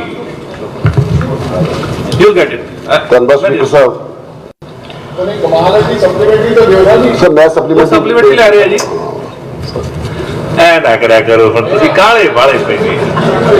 ਨਹੀਂ ਮੈਂ ਪਹਿਲਾਂ ਸਰ ਮੈਂ ਉਹ ਫੇਰੇ ਤੇ ਆਈ ਨੂੰ ਵੀ ਪੁਰਾਣੀ ਸਰਕਾਰਾਂ ਪੰਜਾਬ ਦੇ ਵਿੱਚ 1978 ਦੇ ਵਿੱਚ, ਕਿਉਂਕਿ ਤੁਸੀਂ ਉਸ ਵੇਲੇ ਤੁਸੀਂ ਸਰਵਿਸ ਸੀ, 1978 ਦੇ ਵਿੱਚ ਪੰਜਾਬ ਦੇਸ਼ ਦੇ ਵਿੱਚ ਸਭ ਤੋਂ ਵਧੀਆ ਸੂਬਾ ਸੀ। ਉਸ ਵੇਲੇ ਜਿਹੜੀਆਂ ਸਬਸਿਡੀ ਹੈਲਥ ਸੈਂਟਰ ਖੋਲ੍ਹੇ ਸੀ, ਕੁਝ 13,000 ਦੇ ਕਰੀਬ ਖੁੱਲ੍ਹੇ ਸੀ। ਇਹ ਵੱਖਰੀ ਗੱਲ। ਉਸ ਤੋਂ ਬਾਅਦ ਡਿਟੀਰੀਏਸ਼ਨ ਹੁੰਦੀ ਗਈ। ਅੱਜ ਜੋ ਹਾਲਾਤ ਨੇ, ਅੱਜ ਸਾਡੇ ਕੋਲ ਮੈਡੀਕਲ ਸਪੈਸ਼ਲਿਸਟ ਹੈ ਨਹੀਂ, ਅੱਜ ਸਾਡੇ ਕੋਲ ਸਰਜਨ ਹੈ ਨਹੀਂ। ਸਰ ਮੈਂ ਇਹਦੇ ਵਿੱਚ ਇੱਕੋ ਹੀ ਬੇਨਤੀ ਕਰਨੀ ਚਾਹੁੰਦਾ, ਮੈਂ ਤੁਹਾਡੇ ਤੋਂ ਪੁੱਛਣਾ ਵੀ ਚਾਹੁੰਦਾ ਕਿ ਤੁਸੀਂ ਇੱਕ ਡਾਕਟਰ ਨੂੰ ਓਪੀਡੀ ਦੇ ਵਿੱਚ ਪਰ ਪੇਸ਼ੈਂਟ 50 ਰੁਪਏ ਦੇਣ ਦਾ ਕੀਤਾ, ਔਰ ਜਿਹੜੀ ਤੁਸੀਂ ਗੱਲ ਦੂਸਰੀ ਕੀਤੀ ਹੈ ਕਿ ਵੀ ਰੇਡੀਓਲੋਜਿਸਟ ਜੇਕਰ ਆਵੇ, ਕਿ ਪਿਛਲੇ ਸਰਕਾਰਾਂ 'ਚ ਵੀ 250 ਰੁਪਏ ਪਰ ਸਕੈਨ ਦਾ ਉਹਨਾਂ ਨੂੰ ਸੀਗਾ। ਪਰ ਜਿਹੜਾ ਉਹਨਾਂ ਨੂੰ ਮਤਲਬ ਜੇ ਅੱਜ ਰੇਡੀਓਲੋਜਿਸਟ ਸਰਕਾਰ ਦੇ ਐਜ਼ ਐਨਓ ਜੁਆਇਨ ਕਰਦਾ ਤਾਂ ਉਹਨੂੰ 90,000 ਰੁਪਏ ਦਿੰਦੇ ਹੋ ਸੀ, ਪਰ ਜੋ ਪ੍ਰਾਈਵੇਟ ਜੁਆਇਨ ਕਰਦਾ ਉਹਨੂੰ 4 ਤੋਂ 5 ਲੱਖ ਰੁਪਏ ਮਿਲਦਾ। ਮੇਰੀ ਇਹ ਬੇਨਤੀ ਹੈ ਕਿ ਅਸੀਂ ਯਾਨੀ ਕਿ ਇਹ ਜਿਹੜਾ ਤੁਸੀਂ ਸੋਚਦੇ 90,000 ਤੋਂ ਵਧਾ ਕੇ ਜਾਂ 250 ਰੁਪਏ ਜਿਹੜਾ ਪਰ ਸਕੈਨ ਤੁਸੀਂ ਦੇਣਾ, ਇਹਦੇ ਕੋਈ ਇਦਾਂ ਦੀ ਪ੍ਰਪੋਜ਼ਲ ਹੈ ਕਿ ਅਸੀਂ ਉਹਨਾਂ ਨੂੰ ਉਨੇ ਕੁ ਤਰਕ ਸੰਗਤ ਕਰ ਦਈਏ ਕਿ ਉਹਨਾਂ ਨੂੰ ਜੇਕਰ ਉਹ ਪ੍ਰਾਈਵੇਟ ਨਾ ਵੀ ਕਰਨ, ਜੋ ਸਰਕਾਰੀ ਕਰਨ, ਤਾਂ ਕਿ ਘੱਟ ਤੋਂ ਘੱਟ ਲੋਕਾਂ ਨੂੰ ਸਹੂਲਤ ਮਿਲ ਸਕੇ? ਇਹਦੇ ਲਈ ਕੋਈ ਹੈ ਸਰ ਪ੍ਰਪੋਜ਼ਲ? ਮੰਤਰੀ ਜੀ। ਬਹੁਤ ਅੱਛੀ ਸੁਜੈਸ਼ਨ ਹੈ ਜੀ। I have A open mind. ਇਹ ਮੈਨੂੰ ਜ਼ਿਆਦਾ ਸਭ ਤੋਂ ਜ਼ਿਆਦਾ ਦਿੱਕਤ ਆ ਰਹੀ ਹੈ ਜਿਹੜੇ ਸੁਪਰ ਸਪੈਸ਼ਲਿਸਟ ਹੈ, ਉਹ ਜਦੋਂ ਵੀ ਕੋਈ ਮਤਲਬ ਕੋਈ ਨਿਊਰੋ ਸਰਜਨ ਹੈ ਜਾਂ ਕੁਛ ਹੈ, ਉਹਨੂੰ ਸਟੇਟ ਵੇ ਮਾਰਕੀਟ 4 ਲੱਖ ਜਾਂ ਉਸ ਤੋਂ ਪਲੱਸ ਮਿਲਦੇ ਆ ਉਹਨੂੰ। ਪਲੱਸ ਉਹਦੇ 'ਚ ਉਹਨਾਂ ਦਾ ਇਨਸੈਂਟਿਵ ਹੁੰਦਾ ਕਿ 4 ਲੱਖ ਤੋਂ ਉੱਪਰ ਵੀ ਉਹਨਾਂ ਦਾ ਸਿਸਟਮ ਅਲੱਗ ਹੈ ਕਿ ਜਿੰਨਾ ਉਹ ਅਰਨ ਕਰਨਗੇ ਨਾ, ਉਸ ਤੋਂ ਉੱਪਰ ਵੀ ਮਤਲਬ they can go up to 10 lakh. So ਮੈਂ 2 ਇਹਦੇ ਵਾਸਤੇ ਪ੍ਰਪੋਜ਼ ਕੀਤੇ। ਇੱਕ ਤਾਂ ਉਹਨਾਂ ਦੀ ਜਿਹੜੀ ਘੱਟੋ ਘੱਟ ਸੈਲਰੀ ਹੈ, ਜੇ ਥੋੜਾ ਗਵਰਨਮੈਂਟ ਦਾ ਨਾ ਲੋਕਾਂ ਨੂੰ ਚਾਰਮ ਹੁੰਦਾ ਕਿਉਂਕਿ ਪ੍ਰਾਈਵੇਟ ਵਾਲੇ ਕੰਮ ਬਹੁਤ ਕਰਾਉਂਦੇ। ਸੋ ਮੈਂ ਕਿਹਾ ਵੀ ਘੱਟੋ ਘੱਟ ਆਪਾਂ ਵੀ 3 ਲੱਖ ਦੇਈਏ ਉਹਨਾਂ ਨੂੰ, ਮਤਲਬ ਉਹ ਮੈਂ ਉਹਨਾਂ ਦੀ ਸੈਲਰੀ ਪ੍ਰਪੋਜ਼ ਕੀਤੀ ਹੈ। ਨਾਲ ਮੈਂ ਉਹਨਾਂ ਨੂੰ ਇਨਸੈਂਟਿਵ ਮੈਂ ਇਹ ਪ੍ਰਪੋਜ਼ ਕੀਤਾ, ਜਿਸ ਤਰ੍ਹਾਂ ਤੁਸੀਂ ਕਿਹਾ ਈਵਨ ਫॉर ਸਪੈਸ਼ਲਿਸਟ, ਕਿ ਤੁਸੀਂ ਸਵੇਰੇ ਜਿਵੇਂ 9 ਤੋਂ 3 ਕੰਮ ਕਰਦੇ ਆ, ਉਹ ਤੁਸੀਂ ਸਰਕਾਰ ਵਾਸਤੇ ਆਪਣੀ ਤਨਖਾਹ 'ਚ ਕੰਮ ਕਰੋਗੇ। ਸ਼ਾਮ ਨੂੰ ਓਪੀਡੀ ਤੁਸੀਂ 4 ਤੋਂ 7 ਕਰ ਲਓ ਉੱਥੇ, ਜੋ ਤੁਸੀਂ ਅਰਨ ਕਰੋਗੇ ਨਾ ਜੀ, ਯੂ ਸਟੇਟ ਵੇ, ਉਹ ਪ੍ਰਾਈਵੇਟ ਹੋਏਗੀ ਤੁਹਾਡੀ, ਮਤਲਬ ਉਹ ਪ੍ਰਾਈਵੇਟ ਹੋਵੇਗੀ, you state way get 50% of that. ਮਤਲਬ ਇਦਾਂ ਦੀ ਮੈਂ ਪ੍ਰਪੋਜ਼ਲ ਜਿਹੜੀ ਹੈ ਇਹਦੇ 'ਚ ਮੈਂ ਇੱਕ ਤਾਂ DMC ਦਾ ਮਾਡਲ ਹੈਗਾ ਜੀ, ਇੱਕ ਜੈਪੁਰ ਦਾ ਮਾਡਲ ਹੈਗਾ, ਮੈਂ ਸਾਰੇ ਮਾਡਲ ਸਟੱਡੀ ਕਰ ਰਿਹਾ। ਸੋ ਉਹਦੇ ਨਾਲ ਡਾਕਟਰਾਂ ਦੇ ਨਾਲ ਇੰਟਰੈਕਟ ਵੀ ਕਰ ਰਿਹਾ। ਇੱਕ ਤੁਹਾਡੇ ਵਾਸਤੇ ਅੱਛੀ ਖਬਰ ਬਹੁਤ ਹੈ, ਜਦੋਂ ਮੈਂ ਤੁਹਾਨੂੰ ਪਤਾ ਮੈਂ ਨਵੇਂ ਸ਼ਹਿਰ ਜਦੋਂ ਗਿਆ ਸੀ ਇੰਡੀਅਨ ਮੈਡੀਕਲ ਐਸੋਸੀਏਸ਼ਨ ਦੀ, ਤੁਸੀਂ ਵੀ ਸੀਗੇ ਉੱਥੇ, ਉਹ ਸਾਡਾ ਇੱਕ ਡਾਇਲੋਗ ਹੋਇਆ ਸੀ। ਉਹਦੇ 'ਚ ਕੱਲ ਇੱਕ ਆਰਥੋਪੈਡਿਕ ਸਰਜਨ ਜਿਹੜੇ ਕਿ ਇੱਥੋਂ ਡਾਇਰੈਕਟਰ ਪ੍ਰਿੰਸੀਪਲ ਰਿਟਾਇਰ ਹੋਏ ਆ ਫਰੋਮ ਸੈਕਟਰ 32, ਬਹੁਤ ਐਮੀਨੈਂਟ ਡਾਕਟਰ ਹੈ, ਉਹਨਾਂ ਨੇ ਜੀ ਆਪਣੀਆਂ ਸਰਵਿਸਿਜ਼ ਡਾਕਟਰਸ ਦੀ ਹੈਗੇ ਸਾਡੇ, ਉਹ ਸਾਡੀ ਐਮਰਜੈਂਸੀ ਰਿਪੇਅਰ ਕਰਾ ਕੇ ਦੇ ਰਿਹਾ, ਮਤਲਬ ਹੀ ਸਪੈਂਡਿੰਗ 2 ਆਵਰਸ ਐਵਰੀ ਡੇ। ਸੋ ਜਿਹੜਾ ਇੱਕ ਐਮੀਨੈਂਟ ਹੱਡੀਆਂ ਦਾ ਡਾਕਟਰ ਹੈ, ਉਹਨੇ ਆਪਣੀਆਂ services he has offered us free of cost, ਕਿ ਉਹ ਰਜਿੰਦਰਾ ਹਸਪਤਾਲ ਵਿੱਚ ਆਪਣੀਆਂ ਸਰਵਿਸਿਜ਼ ਫ੍ਰੀ ਰਹੇਗਾ। ਇਸ ਤਰ੍ਹਾਂ ਬਹੁਤ ਸਾਰੇ ਜਿਹੜੇ ਸਾਡੇ ਡਾਕਟਰ ਹੈ, ਡਾਕਟਰ ਬਰਾੜ ਹੈ, ਡਾਕਟਰ ਰਵੀ ਹੈ ਕੋਟਕਪੂਰੇ ਦੇ ਵਿੱਚ, ਉਹਨਾਂ ਨੇ ਕਿਹਾ ਬਹੁਤ ਸਾਰੇ ਡਾਕਟਰਸ ਆਪਣਾ ਟਾਈਮ ਡੋਨੇਟ ਕਰ ਰਹੇ ਆ। ਇਹ ਮੈਂ ਬਾਕੀਆਂ ਨੂੰ ਵੀ ਕਰਦਾ, ਸਗੋਂ ਆਪਾਂ ਨੂੰ ਵੀ should also lead by example. ਤੇ ਆਪਣੇ ਜਿਹੜੇ MLA ਡਾਕਟਰ ਉਹਨਾਂ ਨੂੰ ਵੀ ਕਹੂੰਗਾ ਕਿ ਹਫ਼ਤੇ 'ਚ ਇੱਕ ਦਿਨ ਤੁਸੀਂ ਵੀ ਲਾ ਦਿਆ ਕਰੋ ਕਿਤੇ ਨਾ ਕਿਤੇ, ਆਪਣਾ ਕਿਸੇ ਹਸਪਤਾਲ ਚਲੇ ਗਏ ਉੱਥੇ, ਮਤਲਬ ਨਾ ਇੱਕ ਬੜਾ ਅੱਛਾ ਮੈਸੇਜ ਆਏਗਾ ਇਹਦੇ 'ਚ। ਲੇਕਿਨ IMA ਦੇ ਕਾਫੀ ਸਾਰੇ ਡਾਕਟਰ, ਤਕਰੀਬਨ 100 ਦੇ ਕਰੀਬ ਡਾਕਟਰਾਂ ਨੇ, ਦੇ ਆਰ ਪਲੈਸਡ देयर टाइम ਕਿ ਉਹ ਪੰਜਾਬ ਨੂੰ ਰੰਗਲਾ ਪੰਜਾਬ ਬਣਾਉਣ ਲਈ they will donate their time once a month ਔਰ once a week। ਉਹਦੀ ਵੀ ਲਿਸਟ ਬਣ ਰਹੀ ਹੈ ਜੀ। ਸੋ ਮੈਂ IMA ਦੇ ਪ੍ਰਧਾਨ ਸਾਡੇ ਜਿਹੜੇ ਡਾਕਟਰ ਉਹਨਾਂ ਦਾ ਨਾਮ ਵੀ ਭਗਵੰਤ ਸਿੰਘ ਹੈ ਜੀ, ਉਹਨਾਂ ਦਾ ਮੈਂ ਧੰਨਵਾਦ ਕਰਦਾ, ਔਰ ਬਹੁਤ ਜ਼ਿਆਦਾ ਕੀਨ ਹੈ ਉਹ, ਮਤਲਬ ਇਸ ਚੀਜ਼ ਵਾਸਤੇ ਆਈ ਇੰਡੀਅਨ ਮੈਡੀਕਲ ਐਸੋਸੀਏਸ਼ਨ 'ਚ। Thank you. ਹਾਂ ਸੁਖੀ ਜੀ, ਕਹਿਣਾ ਤੁਸੀਂ ਕੋਈ? ਜੀ ਡਾਕਟਰ ਸੁਖੀ। ਇੱਕ ਬੇਨਤੀ ਸੀ, ਤੁਹਾਡੇ ਕੋਲ ਜਿੰਨੇ ਵੀ ਸਪੈਸ਼ਲਿਸਟ ਨੇ ਜਿਹੜੇ ਖਾਸ PCMS ਦੇ ਵਿੱਚ ਆ, ਸਰ ਹੁੰਦਾ ਕੀ ਆ, ਤੁਸੀਂ ਉਹਨਾਂ ਨੂੰ EMO ਦੀ ਡਿਊਟੀ ਕਰ ਦਿੰਦੇ ਹੋ, ਜਦੋਂ ਉਹ ਐਮਰਜੈਂਸੀ ਡਿਊਟੀ ਕਰਕੇ ਜਾਂਦੇ ਆ ਮਾਰਨਿੰਗ ਤੇ ਉਹ ਨਹੀਂ ਆਉਂਦੇ। ਫਿਰ ਸਰ ਇਦਾਂ ਦਾ ਘੱਟ ਤੋਂ ਘੱਟ ਜਿਹੜੇ ਸਪੈਸ਼ਲਿਸਟ ਡਾਕਟਰ ਨੇ ਉਹਨਾਂ ਨੂੰ EMO ਦੀ ਡਿਊਟੀ ਤੋਂ ਜੇ ਤੁਸੀਂ ਉਹਨਾਂ ਨੂੰ ਰੋਕ ਲਓ, ਉਹ ਆਪਣੀ ਐਜ਼ ਅ ਸਪੈਸ਼ਲਿਸਟ ਹੀ ਕੰਮ ਕਰਨ। ਦੂਸਰਾ ਸਰ ਇਹਨਾਂ ਦਾ ਇਹ ਹੈ ਵੀ ਤੁਸੀਂ ਆਪਾਂ ਕਈ ਵਾਰ ਡਾਕਟਰ ਸਰ ਬੜੇ ਡਾਕਟਰ ਹੈ ਜਿਹੜੇ 2 ਵਜੇ ਤੱਕ ਕੰਮ ਕਰਦੇ ਆ, ਜੇਕਰ ਤੁਸੀਂ IMA ਥਰੂ ਜਿਹੜਾ ਤੁਸੀਂ ਮੰਨਦੇ ਹੋ, ਜੇ ਉਹਨਾਂ ਨੂੰ ਰਿਕਵੈਸਟ ਕਰੋ 1 ਘੰਟਾ, ਉਹ ਕੋਈ ਵੀ ਟਾਈਮ 2 ਵਜੇ ਤੋਂ ਬਾਅਦ 7 ਵਜੇ ਤੱਕ ਉਹ ਦੇ ਸਕਦੇ ਆ, ਲੋਕ ਕੰਮ ਕਰਨਾ ਚਾਹੁੰਦੇ ਆ। ਜੇ IMA ਨਾਲ ਤੁਸੀਂ ਟਾਈ ਅਪ ਕਰ ਲਓ ਤੇ ਤੁਹਾਡਾ ਚੰਗਾ ਇਹਦੇ ਰਿਜ਼ਲਟ ਆਉਣਗੇ ਸਰ। ਡਾਕਟਰ ਸਾਹਿਬ, ਡਾਕਟਰ ਬਲਬੀਰ। ਇਹ ਵੀ ਇਹਨਾਂ ਦੀ ਸੁਜੈਸ਼ਨ ਅੱਛੀ ਹੈ ਜੀ। ਜਿਹੜੇ ਸਪੈਸ਼ਲਿਸਟ ਡਾਕਟਰ ਹੈ ਉਹਨਾਂ ਨੂੰ ਅਸੀਂ ਇਨਫੈਕਟ ਉਲਟਾ ਹੋ ਗਿਆ ਜੀ, ਉਹ EMO ਦੀ ਪੋਸਟ ਤੇ ਤਨਖਾਹ ਤਾਂ ਅਗੇਂਸਟ ਦਾ ਐਮਰਜੈਂਸੀ ਮੈਡੀਕਲ ਅਫਸਰ ਲਾ ਰਹੇ, ਕਿਉਂਕਿ ਉਹਦੀ ਭਰਤੀ ਨਹੀਂ ਹੋਈ, ਬਹੁਤ ਖਾਲੀ ਪਈਆਂ ਪੋਸਟਾਂ। ਉਹ ਲੁਧਿਆਣੇ ਦੇ ਵਿੱਚ ਸਾਰੇ ਇੱਕ ਨੈਸ਼ਨਲ ਹੋਕਅਪ ਤੇ ਵੀ ਚੱਲਿਆ ਉਹ ਪ੍ਰੋਗਰਾਮ, ਮਤਲਬ ਉਹਦੇ ਸਾਨੂੰ ਕਾਫੀ ਇੰਬੈਰਸਿੰਗ ਵੀ ਸੀਗਾ। ਉਹਦੇ 'ਚ ਉੱਥੇ 19 ਡਾਕਟਰ ਹੈ ਜੀ ਜਿਹੜੇ, ਉਹਦੇ 'ਚ ਸਿਰਫ 4 ਸੀਗੇ, 2 PG ਕਰਨ ਚਲੇ ਗਏ, 2 EMO ਰਹਿ ਗਏ, ਬਾਕੀ ਉੱਥੇ 12 ਸਪੈਸ਼ਲਿਸਟ ਡਾਕਟਰ ਲੱਗੇ ਹੋਏ ਜੀ। ਉਹ 12 ਸਪੈਸ਼ਲਿਸਟ ਡਾਕਟਰ ਹੈ, ਉਹ ਤਨਖਾਹ ਤਾਂ EMO ਦੀ ਲੈਂਦੇ, ਬਟ EMO ਦੀ ਡਿਊਟੀ ਨਹੀਂ ਕਰਦੇ। ਉਹ ਇੱਕ ਚਿੱਠੀ ਕੱਢ ਦਿੰਦੇ ਕਿ ਮੈਂ ਤਾਂ ਸਪੈਸ਼ਲਿਸਟ ਹਾਂ, ਮੈਂ ਸਪੈਸ਼ਲਿਸਟ ਦੀ ਕਰੂੰਗਾ ਜੀ। ਮਤਲਬ ਸਰ ਇਹਦੇ ਵਾਸਤੇ ਅਸੀਂ ਨਾ ਇੱਕ, ਵੈਸੇ ਮੈਂ ਤਾਂ ਹਾਊਸ ਜੌਬ ਵੀ ਪ੍ਰਪੋਜ਼ ਕੀਤੀ ਹੈ ਇਹਦੇ ਵਾਸਤੇ। ਪਹਿਲਾਂ ਜਦੋਂ ਡਾਕਟਰ PG ਦੀ ਤਿਆਰੀ ਕਰਦਾ ਸੀ, ਉਹਨਾਂ ਨੂੰ PG ਦੀ ਤਿਆਰੀ ਵੀ ਕਰਾਵਾਂਗੇ ਤੇ ਉਹਨਾਂ ਨੂੰ ਅਸੀਂ 70,000 ਰੁਪਇਆ ਤਨਖਾਹ ਵੀ ਦੇਵਾਂਗੇ। ਇਹਨੂੰ ਅਸੀਂ ਕਹਿੰਦੇ ਹਾਂ ਸਕੀਮ ਸਾਡੀ ਹੈਗੀ ਹੈ ਵੀ ਅਰਨ ਵਾਈਲ ਯੂ ਲਰਨ, ਠੀਕ ਹੈ ਜੀ। ਅਸੀਂ ਉਹ ਦੇਰ ਵਿਲ ਬੀ ਅਸ਼ੋਰਡ ਪ੍ਰੈਜ਼ੈਂਸ, ਜਿਹੜੀ ਜਿਵੇਂ ਤੁਹਾਡੇ ਅੰਟਾਲਾ ਵਾਲੇ ਆ ਜਾਂ ਹੋਰ ਜਿਵੇਂ ਤੁਹਾਡਾ ਹਸਪੀਟਲ ਹੈਗਾ, ਐਮਰਜੈਂਸੀ ਦੇ ਵਿੱਚ ਅਸ਼ੋਰਡ ਪ੍ਰੈਜ਼ੈਂਸ ਆਫ ਡਾਕਟਰਸ ਹੋਏਗੀ। ਇਹ ਬਹੁਤ ਅੱਛਾ ਮੁੱਦਾ ਹੈ ਜੀ। ਦੂਜੀ ਗੱਲ ਹੈ ਜਿਹੜੇ ਐਮਰਜੈਂਸੀ ਮੈਡੀਕਲ ਅਫਸਰ ਹੈ ਸਰ, ਇਹ ਅਸੀਂ ਟਰਾਮਾ ਸੈਂਟਰਸ ਬਣਾ ਰਹੇ ਹਾਂ। ਇਹ ਮਤਲਬ ਇਹਦੇ ਵਿੱਚ ਨਾ ਇੱਕ ਜਿਸ ਤਰ੍ਹਾਂ ਇੱਕ ਸਪੈਸ਼ਲਿਸਟ ਹੁੰਦਾ ਜਿਹਨੂੰ ਅਸੀਂ ਮਤਲਬ ਕ੍ਰਿਟੀਕਲ ਕੇਅਰ ਸਪੈਸ਼ਲਿਸਟ ਕਹਿੰਦੇ ਆ, ਉਹਨੂੰ ਕਹਿੰਦੇ ਵੀ ਕ੍ਰਿਟੀਕਲ ਕੇਅਰ ਯੂਨਿਟ ਹੈ। ਸਰ ਉਹ ਕੋਰਸ ਹੈ ਨਹੀਂਗਾ ਜੀ, ਮੈਂ ਮੰਤਰੀ ਜੀ ਨੂੰ ਕਿਹਾ ਉਹ ਮੰਨ ਗਿਆ ਇਹ। ਅਸੀਂ ਕ੍ਰਿਟੀਕਲ ਕੇਅਰ ਸਪੈਸ਼ਲਿਸਟ ਦਾ ਕੋਰਸ ਵੀ ਸ਼ੁਰੂ ਕਰਾਂਗੇ। ਫਿਲਹਾਲ ਅਸੀਂ ਇਹਨਾਂ ਨੂੰ PGI ਤੋਂ ਜਾਂ ਸੈਕਟਰ 16 ਚੋਂ, ਉਹ ਵੀ ਜਿਹੜੇ ਕਾਰਪੋਰੇਟ ਹਸਪੀਟਲ ਤੋਂ ਜਿਹੜਾ ਵੀ ਡਾਕਟਰ ਅਸੀਂ ਰੱਖਾਂਗੇ ਉਹਨੂੰ ਘੱਟੋ ਘੱਟ ਅਸੀਂ 1 ਹਫ਼ਤੇ ਦੀ ਹੈਂਡਸ ਔਨ ਟ੍ਰੇਨਿੰਗ ਅਸੀਂ ਦਵਾਵਾਂਗੇ। ਸੋ ਇਹ ਅਸੀਂ ਬਹੁਤ ਜਲਦੀ ਜਿਹੜੀ ਹਾਊਸ ਜੌਬ ਹੈ ਸਾਡੀ, ਮੈਨੂੰ ਲੱਗਦਾ ਥਰੂ ਹੋ ਜਾਣੀ ਹੈ ਜੀ। This will be implemented in the next 2-3 months. Thank you. So there will be a short presence of doctors backed by telemedicine. Thank you. ਵੈਸੇ ਤਾਂ ਸਵਾਲ ਹੋਰ ਬਹੁਤ ਨੇ, ਪਰ ਇਹ ਸਿਹਤ ਦਾ ਮਸਲਾ ਹੈ ਤੇ ਮੈਨੂੰ ਲੱਗਦਾ ਵੀ ਰਾਜਾ ਜੀ ਪੱਗ ਵੀ ਤੁਹਾਡੀ ਬਹੁਤ ਸੋਹਣੀ ਲੱਗਦੀ ਹੈ। ਬੋਲੋ। ਗਵਾਂਢੀ ਹੋਣ ਦਾ ਤੁਸੀਂ ਬਹੁਤ ਧੰਨਵਾਦ ਜੀ। ਅੱਜ ਬਹੁਤ ਆਊਟ ਆਫ ਦਾ ਵੇ ਜਾ ਕੇ ਤੁਸੀਂ ਸਾਡਾ ਮਾਨ ਸਨਮਾਨ ਕੀਤਾ, ਤੁਹਾਡਾ ਬਹੁਤ ਧੰਨਵਾਦ। ਡਾਕਟਰ ਸਾਹਿਬ ਨਾ ਜੀ, ਸਵਾਲ ਇਹ ਸੀਗਾ ਸਿਵਲ ਹਸਪਤਾਲ ਫਗਵਾੜਾ ਵਿਖੇ ਡਾਕਟਰ ਅਤੇ ਹੋਰ ਸਟਾਫ ਪੂਰਾ ਕਰਨ ਵਾਸਤੇ, ਐਂਡ ਬਹੁਤ ਚੰਗੇ ਡਾਕਟਰ ਸਾਹਿਬ ਦੀ ਮੈਨੂੰ ਲੱਗਦਾ he is a very intelligent minister, ਔਰ ਸਾਨੂੰ ਪੂਰਨ ਉਮੀਦ ਹੈ ਜੋ ਕਹਿੰਦੇ ਉਹ ਕਰਨਗੇ। ਪਰ ਇੰਟੈਲੀਜੈਂਟ ਤਰੀਕੇ ਦੇ ਨਾਲ ਹੀ ਸਵਾਲ ਦਾ ਜਵਾਬ ਦਿੱਤਾ। ਉਹਨਾਂ ਨੇ ਪੁੱਛਿਆ ਕਿ ਸਟਾਫ ਕਦੋਂ ਪੂਰਾ ਹੋਊਗਾ, ਉਹਨਾਂ ਨੇ ਕਿਹਾ ਕਿ ਕੋਡ ਲੱਗਣ ਤੋਂ ਪਹਿਲਾਂ ਸਟਾਫ ਪੂਰਾ ਹੋ ਜਾਏਗਾ, ਯਾਨੀ ਕਿ 4.5 ਸਾਲਾਂ ਬਾਅਦ। ਕਾਈਂਡਲੀ, ਕਿਉਂਕਿ ਸਾਰੇ ਪੰਜਾਬ ਦੀ ਡਿਮਾਂਡ ਹੈ ਡਾਕਟਰ ਸਾਹਿਬ, ਹਰ ਹਸਪਤਾਲ 'ਚ ਬੰਦਾ ਨਹੀਂ, 4.5 ਸਾਲਾਂ ਨੂੰ ਜੇ ਸਟਾਫ ਪੂਰਾ ਹੋਏਗਾ ਤਾਂ ਮਰ ਜਾਗੇ। ਧਾਲੀਵਾਲ ਸਾਹਿਬ ਨੇ ਹਮ ਹੀ ਭਰਤੀ ਹੱਸ ਕੇ ਕਿਰਪਾ ਕਰਕੇ 6 ਮਹੀਨੇ ਜਾਂ 4 ਮਹੀਨੇ, ਆਈ ਕੈਨ ਅੰਡਰਸਟੈਂਡ ਕਿ ਤੁਹਾਨੂੰ ਇਟਸ ਅ ਵੈਰੀ ਮਤਲਬ ਕਿ ਔਖਾ ਕੰਮ, ਪਰ ਤਕਰੀਬਨ ਤੁਸੀਂ ਜ਼ਰੂਰ ਇੰਸ਼ੋਰੈਂਸ ਦਿਓ ਕਿ ਸਾਰੇ ਪੰਜਾਬ ਦੇ ਡਿਸਟ੍ਰਿਕਟ ਹਸਪਤਾਲ ਤੇ ਸਬ ਡਿਵੀਜ਼ਨ ਦੇ ਹਸਪਤਾਲਾਂ ਦੇ ਵਿੱਚ 6 ਮਹੀਨਿਆਂ 'ਚ ਅਸੀਂ ਸਟਾਫ ਪੂਰਾ ਕਰਨਾ। ਨਹੀਂ ਕੋਡ ਉਹਨਾਂ ਨੇ ਕਿਹਾ ਕੋਡ ਲੱਗਣ ਤੋਂ ਪਹਿਲਾਂ ਇੰਟੈਲੀਜੈਂਟ ਤਰੀਕੇ ਨਾਲ ਦੱਸਦਾ ਤੇ ਧਾਲੀਵਾਲ ਸਾਹਿਬ ਹੈਗੇ। ਸੋ ਪਲੀਜ਼ ਇਹਦੇ ਤੇ ਕਿਰਪਾ ਕਰਕੇ ਮੈਂ ਤੁਹਾਡੇ ਰਾਹੀਂ ਪੁੱਛਣਾ ਚਾਹੁੰਦਾ, ਕੋਡ ਮਤਲਬ 4.5 ਸਾਲ ਜਾਂ ਸੀਮਤ ਸਮਾਂ ਕੋਈ 6 ਮਹੀਨਿਆਂ ਤੱਕ ਜਾਂ 4 ਮਹੀਨਿਆਂ ਤੱਕ? ਡਾਕਟਰ ਬਲਬੀਰ, ਇਹ ਕੋਡ ਵਾਲੀ ਜਿਹੜੀ ਗੱਲ ਹੈ ਇਹਨੂੰ ਤੇ ਚੰਗੀ ਤਰ੍ਹਾਂ ਐਕਸਪਲੇਨ ਕਰਿਓ। ਦੇਖੋ ਇਹਨਾਂ ਨੇ ਜਿੰਨੀਆਂ ਵੀ ਸਕੀਮਾਂ, ਇਹਨਾਂ ਨੇ ਬਹੁਤ ਅੱਛੀਆਂ ਸਕੀਮਾਂ ਐਸੀ ਕਰਦੀਆਂ, ਬਹੁਤ ਅੱਛੀਆਂ ਪ੍ਰਪੋਜ਼ਲ ਸੀ ਇਹਨਾਂ ਦੀਆਂ, ਉਹ ਮੈਂ ਸਾਰੀਆਂ ਮੰਨ ਲਈਆਂ। ਕੋਡ ਪਹਿਲਾਂ ਵੀ ਲੱਗਣਾ ਜੀ, ਪਾਰਲੀਮੈਂਟ 'ਚ ਵੀ ਲੱਗਣਾ, ਉਸ ਤੋਂ ਪਹਿਲਾਂ ਕਰਨਾ। ਦੂਜੀ ਗੱਲ, ਇਹਨਾਂ ਨੇ ਮੈਨੂੰ 6 ਮਹੀਨੇ ਦਿੱਤੇ ਆ ਜੀ, ਮੈਂ ਪ੍ਰਧਾਨ ਜੀ ਦੀ ਗੱਲ ਮੰਨ ਲਈ ਜੀ ਬਸ। ਜਿਹੜੇ ਐਮਰਜੈਂਸੀ ਜਿਹੜਾ ਇਲਾਜ ਹੈ ਕਰ ਦਾਂਗੇ ਜੀ, ਪੂਰਾ ਕਰ ਦਾਂਗੇ। ਮੈਂ ਤੁਹਾਡੀ ਗੱਲ ਮੰਨ ਲਈ ਸਰ, ਮੈਂ ਤੁਹਾਡੀ ਗੱਲ ਮੰਨ ਲਈ। ਮਾਨਯੋਗ ਲੀਡਰ ਆਫ ਆਪੋਜੀਸ਼ਨ ਕੁਝ ਕਹਿਣਾ ਚਾਹੁੰਦੇ? Thank you, Speaker sir.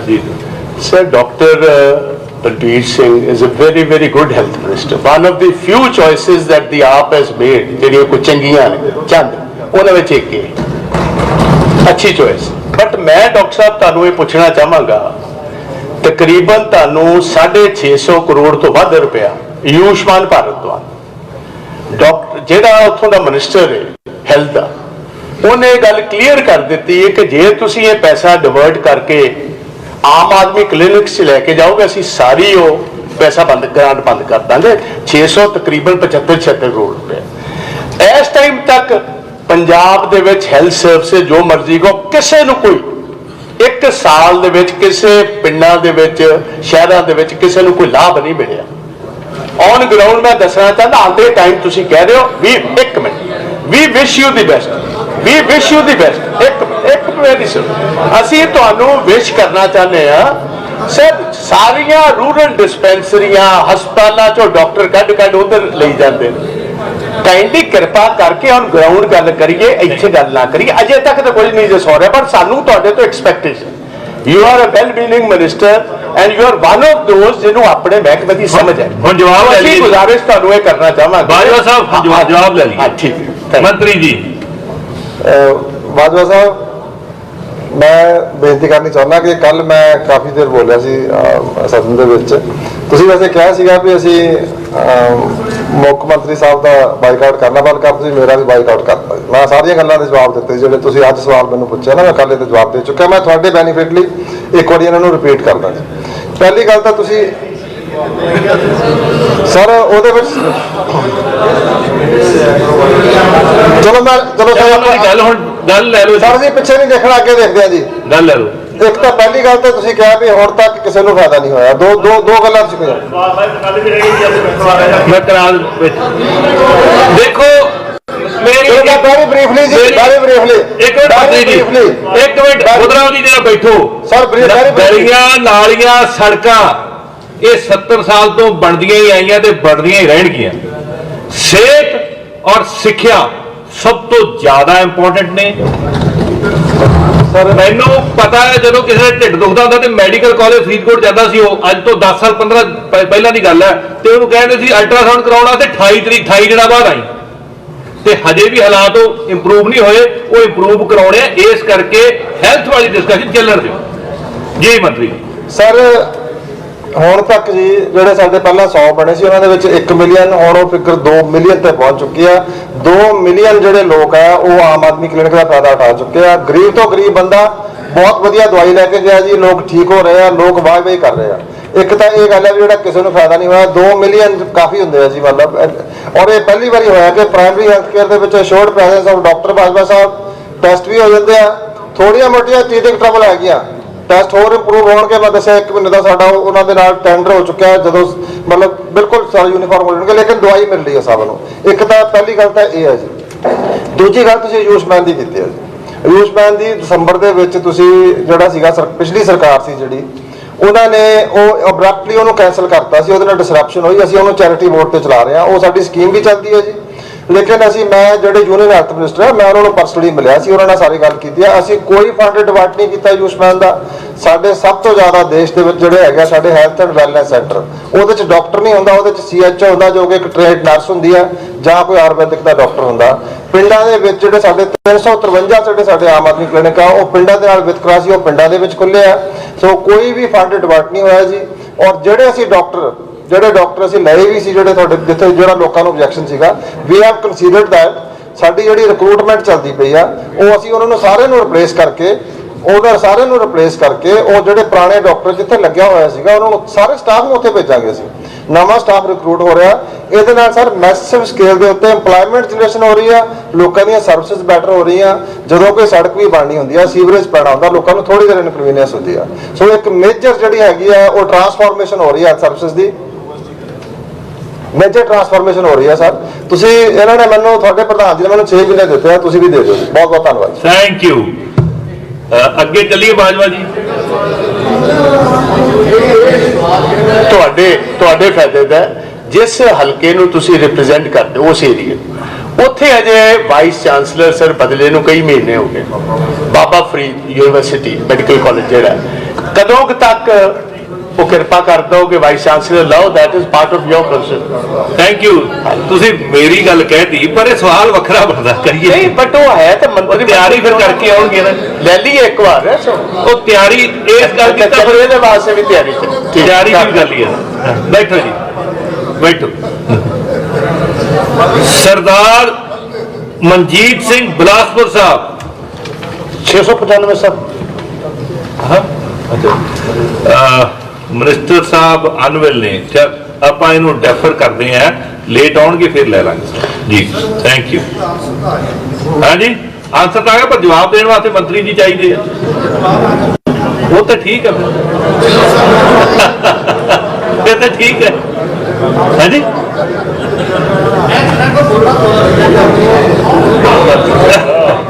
ਮੈਂ ਨਿੱਜਰ ਸਾਹਿਬ, ਜਿਹੜੇ ਮਾਨਯੋਗ ਮੰਤਰੀ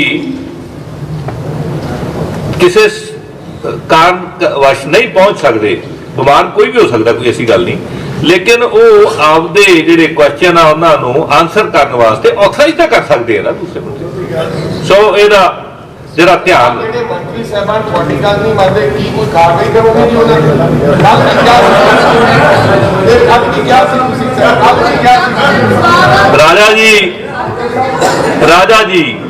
ਰਾਜਾ ਜੀ ਮੰਨਿਆ ਵੀ ਤੁਹਾਡੀ ਅੱਜ ਪੱਗ ਦਾ ਰੰਗ ਬਹੁਤ ਸੋਹਣਾ ਹੈ, ਹਰੇਕ ਗੱਲ ਦੇ ਵਿੱਚ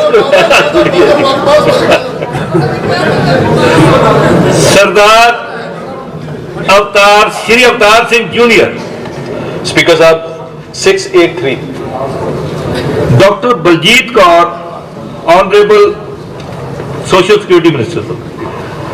ਆਨਰੇਬਲ ਸਪੀਕਰ ਸਾਹਿਬ, ਹਾਂਜੀ, ਬਾਲ ਭਿੱਖਿਆ ਨੂੰ ਰੋਕਣ ਲਈ ਜੁਵੈਨਾਈਲ ਜਸਟਿਸ ਐਕਟ 2021 ਅਧੀਨ ਰਾਜ ਵਿੱਚ let her complete ਜੀ।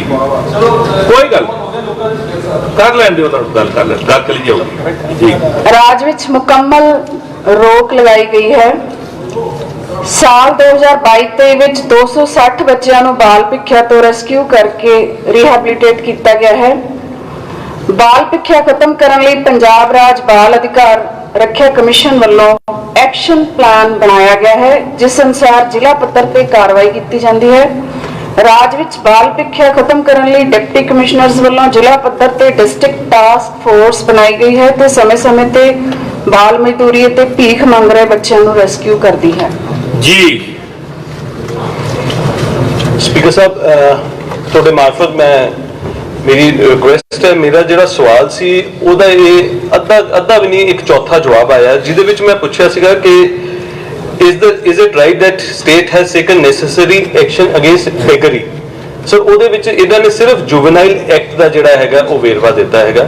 ਸਰ ਮੈਂ ਤੁਹਾਡੇ ਮਾਰਫਤ ਵਜ਼ੀਰ ਸਾਹਿਬਾ ਤੋਂ ਪੁੱਛਣਾ ਚਾਹੁੰਦਾ ਹੈਗਾ ਕਿ ਇਸ ਟਾਈਮ ਪੰਜਾਬ ਸਟੇਟ ਦੇ ਵਿੱਚ ਕਿੰਨੇ ਸਰਟੀਫਾਈਡ ਹੋਮਸ ਚੱਲ ਰਹੇ ਹੈਗੇ ਆ ਤੇ ਕਿੰਨੇ ਸਰਟੀਫਾਈਡ ਇੰਸਟੀਟਿਊਸ਼ਨਸ ਜਿਹੜੀਆਂ ਹੈਗੀਆਂ ਉਹ ਚੱਲ ਰਹੀਆਂ, ਤੇ ਉਹਦੇ ਵਿੱਚ ਕਿੰਨੇ ਬੱਚਿਆਂ ਨੂੰ, ਕਿੰਨੇ ਅਡਲਟਸ ਨੂੰ ਇਹਨਾਂ ਨੇ ਰੀਹੈਬਿਲਿਟੇਟ ਕੀਤਾ ਹੈਗਾ ਤੇ ਮੇਨ ਸਟ੍ਰੀਮ ਦੇ ਵਿੱਚ ਲੈ ਕੇ ਆਏ ਨੇ। ਇਹ ਤੁਹਾਡੇ ਪ੍ਰਸ਼ਨ ਦੇ ਵਿੱਚ ਤਾਂ ਮੈਂਸ਼ਨ ਨਹੀਂ ਸੀ ਮੇਰੇ ਖਿਆਲ। ਆ ਜਿਹੜੀ ਡਿਟੇਲ ਤੁਸੀਂ ਜਿਹੜੀ ਮੰਗ ਰਹੇ ਹੋ ਇਹ ਪ੍ਰਸ਼ਨ ਦੇ ਵਿੱਚ ਤਾਂ ਮੈਂਸ਼ਨ ਨਹੀਂ ਸੀ ਸ਼ਾਇਦ। ਸਰ ਮੇਰਾ ਹੰਬਲ ਰਿਕੁਐਸਟ ਹੈ, ਤੇ ਪੰਜਾਬ ਪ੍ਰੀਵੈਂਸ਼ਨ ਆਫ ਬੇਗਰੀ ਐਕਟ 1971 ਦੇ ਵਿੱਚ ਇਹ ਸਾਰਾ ਵੇਰਵਾ ਇਸ ਹਾਊਸ ਦੇ ਵਿੱਚ ਪਾਸ ਹੈ, ਤੇ ਇਹ ਸਰ ਜਸ ਬੇਗਰੀ ਦੇ ਨਾਲ ਨਹੀਂ, ਇੱਕ ਮਿੰਟ ਸਰ, ਸਾਰਾ ਤੁਹਾਡਾ ਜਿਹੜਾ ਸਵਾਲ ਹੈ ਮੈਨੂੰ ਕਰੈਕਟ ਕਰ ਦਿਓ।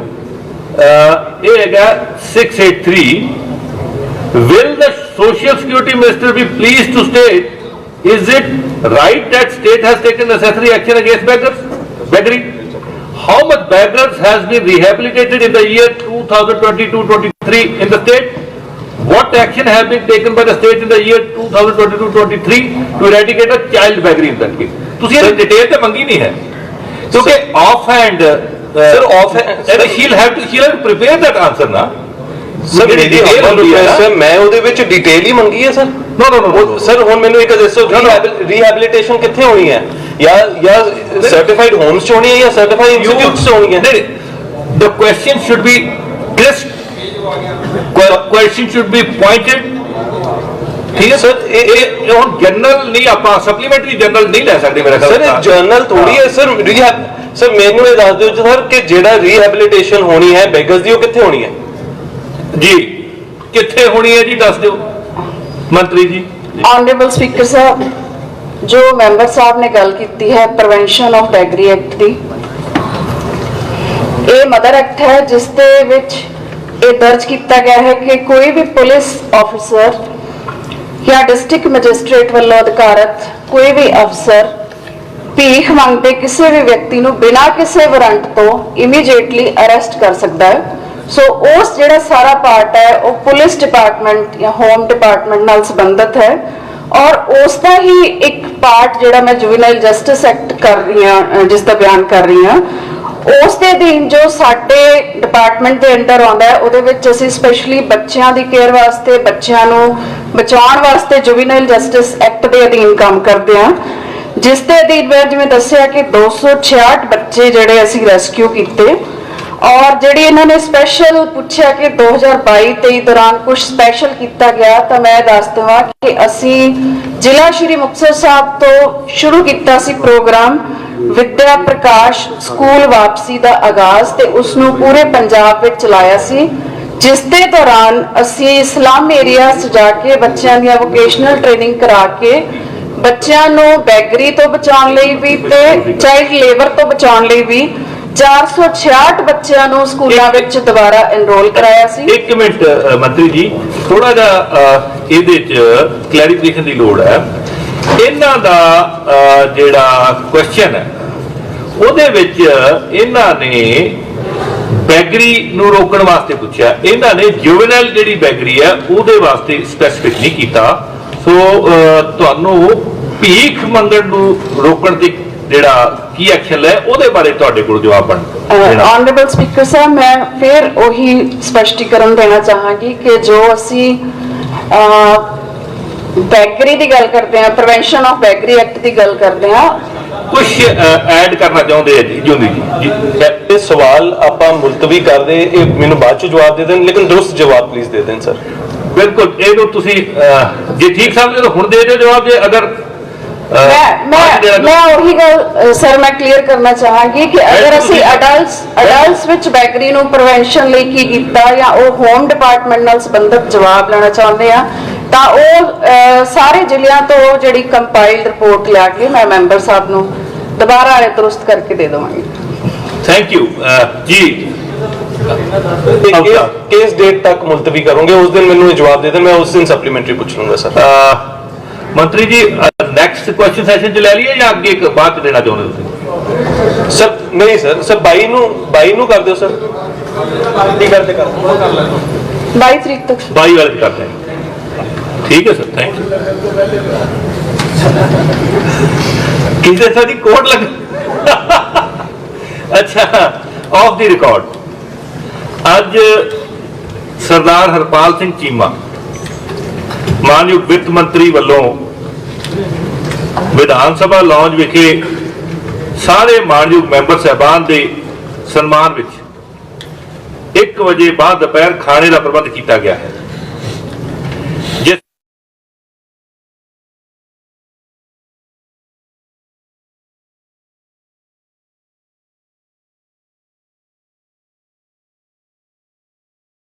ਥੋੜਾ ਜਿਹਾ ਅੱਗੇ ਲੈ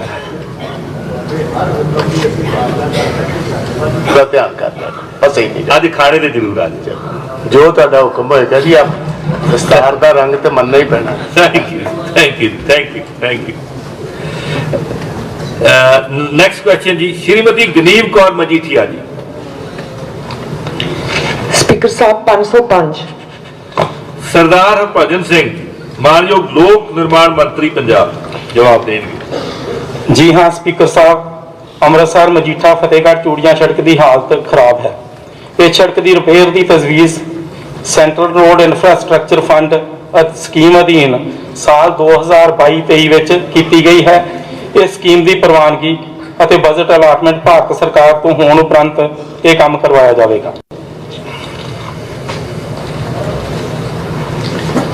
ਜੀ ਸਪੀਕਰ श्रीमती गनीव जी।